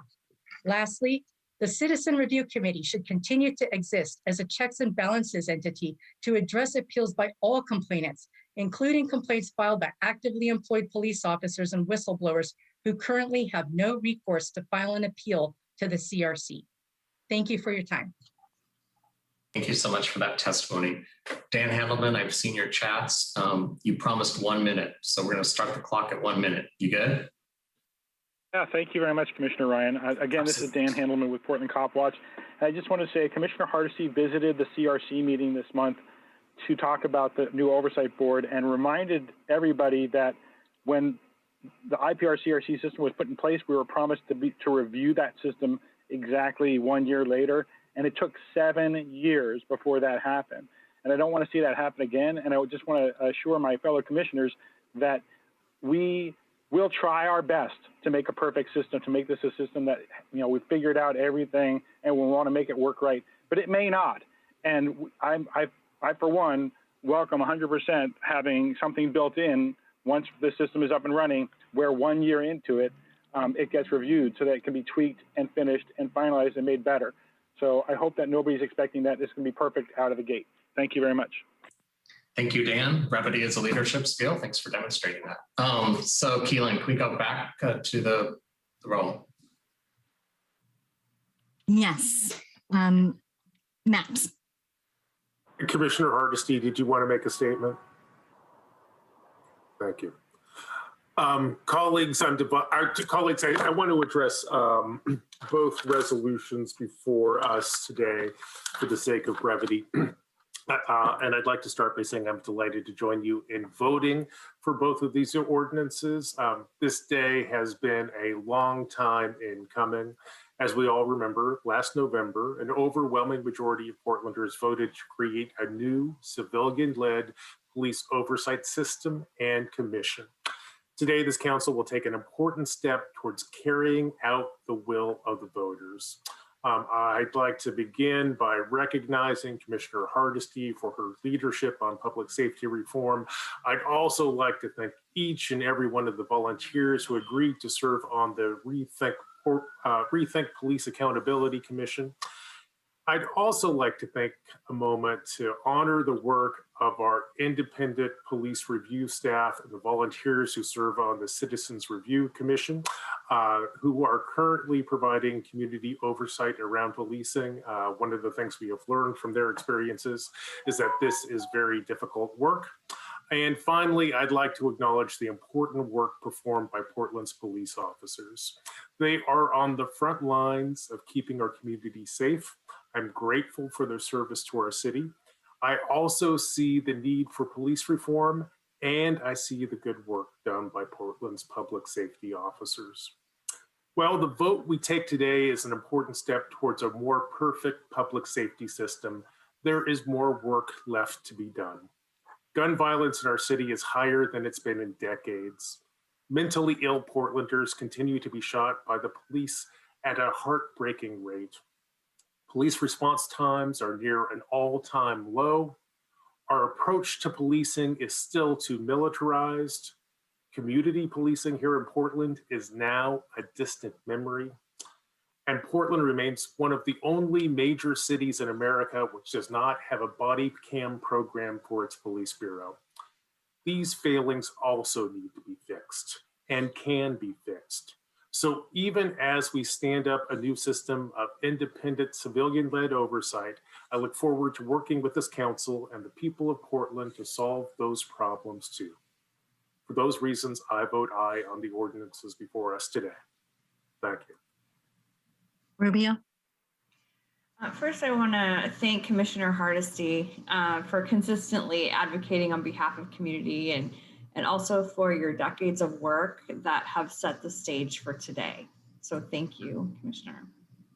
I also want to give big appreciations to Derek Bradley from Commissioner Hardesty's office for dedicating so much time on this and also for ensuring that we as a council were collaborative together on this and ensuring that we arrived here together.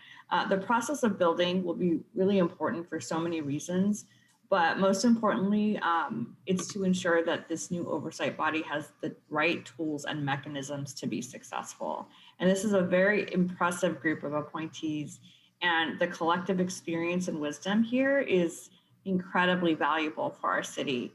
And like my colleagues have mentioned too, I too have engaged with Dan Handelman and Debbie Iona for their expertise as well. So I'm just excited to see and follow your dialogue as you proceed in this work. The commission will have a huge responsibility in front of them, helping to fulfill what the voters have asked, what they've asked for. Our community has asked us to create transformational change and now entrusted us with creating that change. And I'm grateful that we're rising to meet their challenge together. To the appointed community members here today, you've answered the calls for a more just and accountable community safety system and are also rising to meet this challenge by volunteering to serve on this commission. And I want to thank you and appreciate each of you for your time and your commitment and also sharing your wisdom to ensure that we create that community-centered system. So we're here to support your deliberations and your work, and I look forward to learning about your work as it unfolds. I vote aye. Ryan. Yes, this 20-person commission of local community members with lived experience is very compelling, and it's exactly what our city needs. And also just thank you so much today, in particular for your courage and your vulnerability. A lot of you told your stories in public, and that's a really important place to begin. Thank you. I'm excited to see changes in our public safety system and for a new police accountability system. This will help immensely. And I want to commend the exceptional work of Commissioner Hardesty in partnership with Mayor Wheeler. in leading this effort to advance our city. I am very happy to vote aye.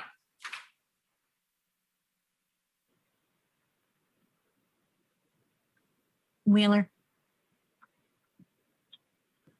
I'd also like to extend my thanks to Commissioner Hardesty. Commissioner, without your leadership, this never would have happened. This was your vision.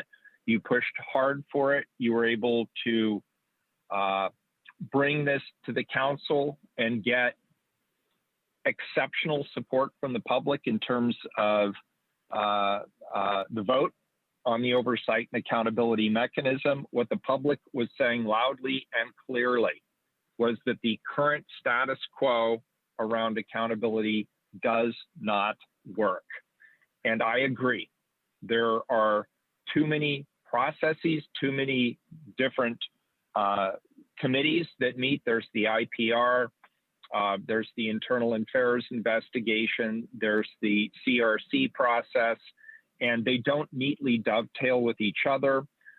It's also not fair to the men and women who serve in the Portland Police Bureau. When they are accused of acting outside of policy, oftentimes it can take up to 24 months for their situation to make it through the entirety of the oversight and accountability process. So in the end, nobody's interests are being served particularly well by the status quo. Now, I want to be clear. I want to separate my comments here about the system from the people who operate in that system. We have some outstanding individuals who work for IPR. We have some outstanding individuals who work in internal affairs. The volunteers on the CRC who I meet with on a monthly basis are all hardworking volunteers who are trying to do the right thing to make a difference, a positive difference for their community. And I want to acknowledge that. But the structure in which all of these individuals are operating, as I say, does not serve anybody's interest particularly well. And so this is where you come in. I applaud your willingness. Commissioner Ryan, I think, was correct when he said your courage in being willing to come forward, to share your lived experience, to have the community learn from and benefit from your lived experience in terms of how we can achieve better overall public safety for the community at large. I believe you have a very tall order ahead of you. And I want to be really honest about that and acknowledge that the pitfalls are many and the opportunities for this to go sideways are real. And I want to extend to you whatever support or assistance I can offer, or my team can offer, or we as the city council can offer. While this is an important waypoint in the process where we effectively turn this over to you, I want to make it clear we're not dumping it in your lap. We can't get out from under this responsibility that easily. And we know that when things get tough, as they undoubtedly will in the months ahead, you should call on us and ask don't be afraid to ask for more support or more help if you need that from us in order to be successful. I truly want your efforts to be successful. And at the end of it, I want the community to say that you've created an oversight and accountability system that supports the needs and the interests of the community, that is fair and supports fairness for those who are the men and the women of our Portland Police Bureau who work so hard to do right by this community. It's going to be a lot of work, but I know you can do it. And I thank you for stepping forward. I thank you for spending the time that you're going to spend on this. And as a result of all of this, I'm happy to vote aye. Okay, thank you. We are now going back to 618. Commissioner Hardesty. This is just the authorization that puts the actual oversight commission in place. And we've already read it. We don't have any additional testimony. We did it all in one fell swoop. Keelan, please call the roll. Hardesty. Again, I just want to take the opportunity to say that you have the entire council's support for the work you're about to take on. And I look forward to working with each of you. I know that we have a thorough onboarding that we're planning. We are working on hiring you, your own staff analysts, and we will provide whatever support you need to be successful. Your success is tied to our success as a city, and I thank you very much for stepping up. I vote aye. Maps, Aye. Sorry, aye. Rubio, Aye. Ryan, I just have to say, it's amazing you're all still here. Thank you so much. That says a lot. I vote aye. Wheeler, Aye. Okay, my friends. Well, with that, we conclude the afternoon session of the Portland City Council. It has been quite a day. Thank you for your time today. And we are now, wait, Commissioner Hardesty, is that really your hands up? Thank you. Yes. Okay. President Ryan, I just had to put one correction on a record from an earlier vote that we had today. Sure. I inadvertently, in complimenting a contractor, I inadvertently used the wrong pronoun. And I just want to make sure that I put on the record, again, my apology to that contractor. I am quickly trying to find the actual report here. It was for Interlaken. And you may remember I was really complimentary that the subcontractors changed. But then when I called the owner by name, I inadvertently used Mr. And she assured me that she was not a Mr. So I do want to apologize for that misidentification. Maybe remember, we didn't have pictures. We just had the name up and the name had been spoken. But it was a good reminder for me to not assume when I see a name that it is any gender or no gender at all. And so I just wanted to put that apology on the public record. Give my apology to the owner, and once again, congratulate her and look forward to a fabulous project with Peabody. Thank you. Wonderful. Thank you, Commissioner Hardesty. And with that, thank you for your time today, and we are now adjourned. All right, thanks.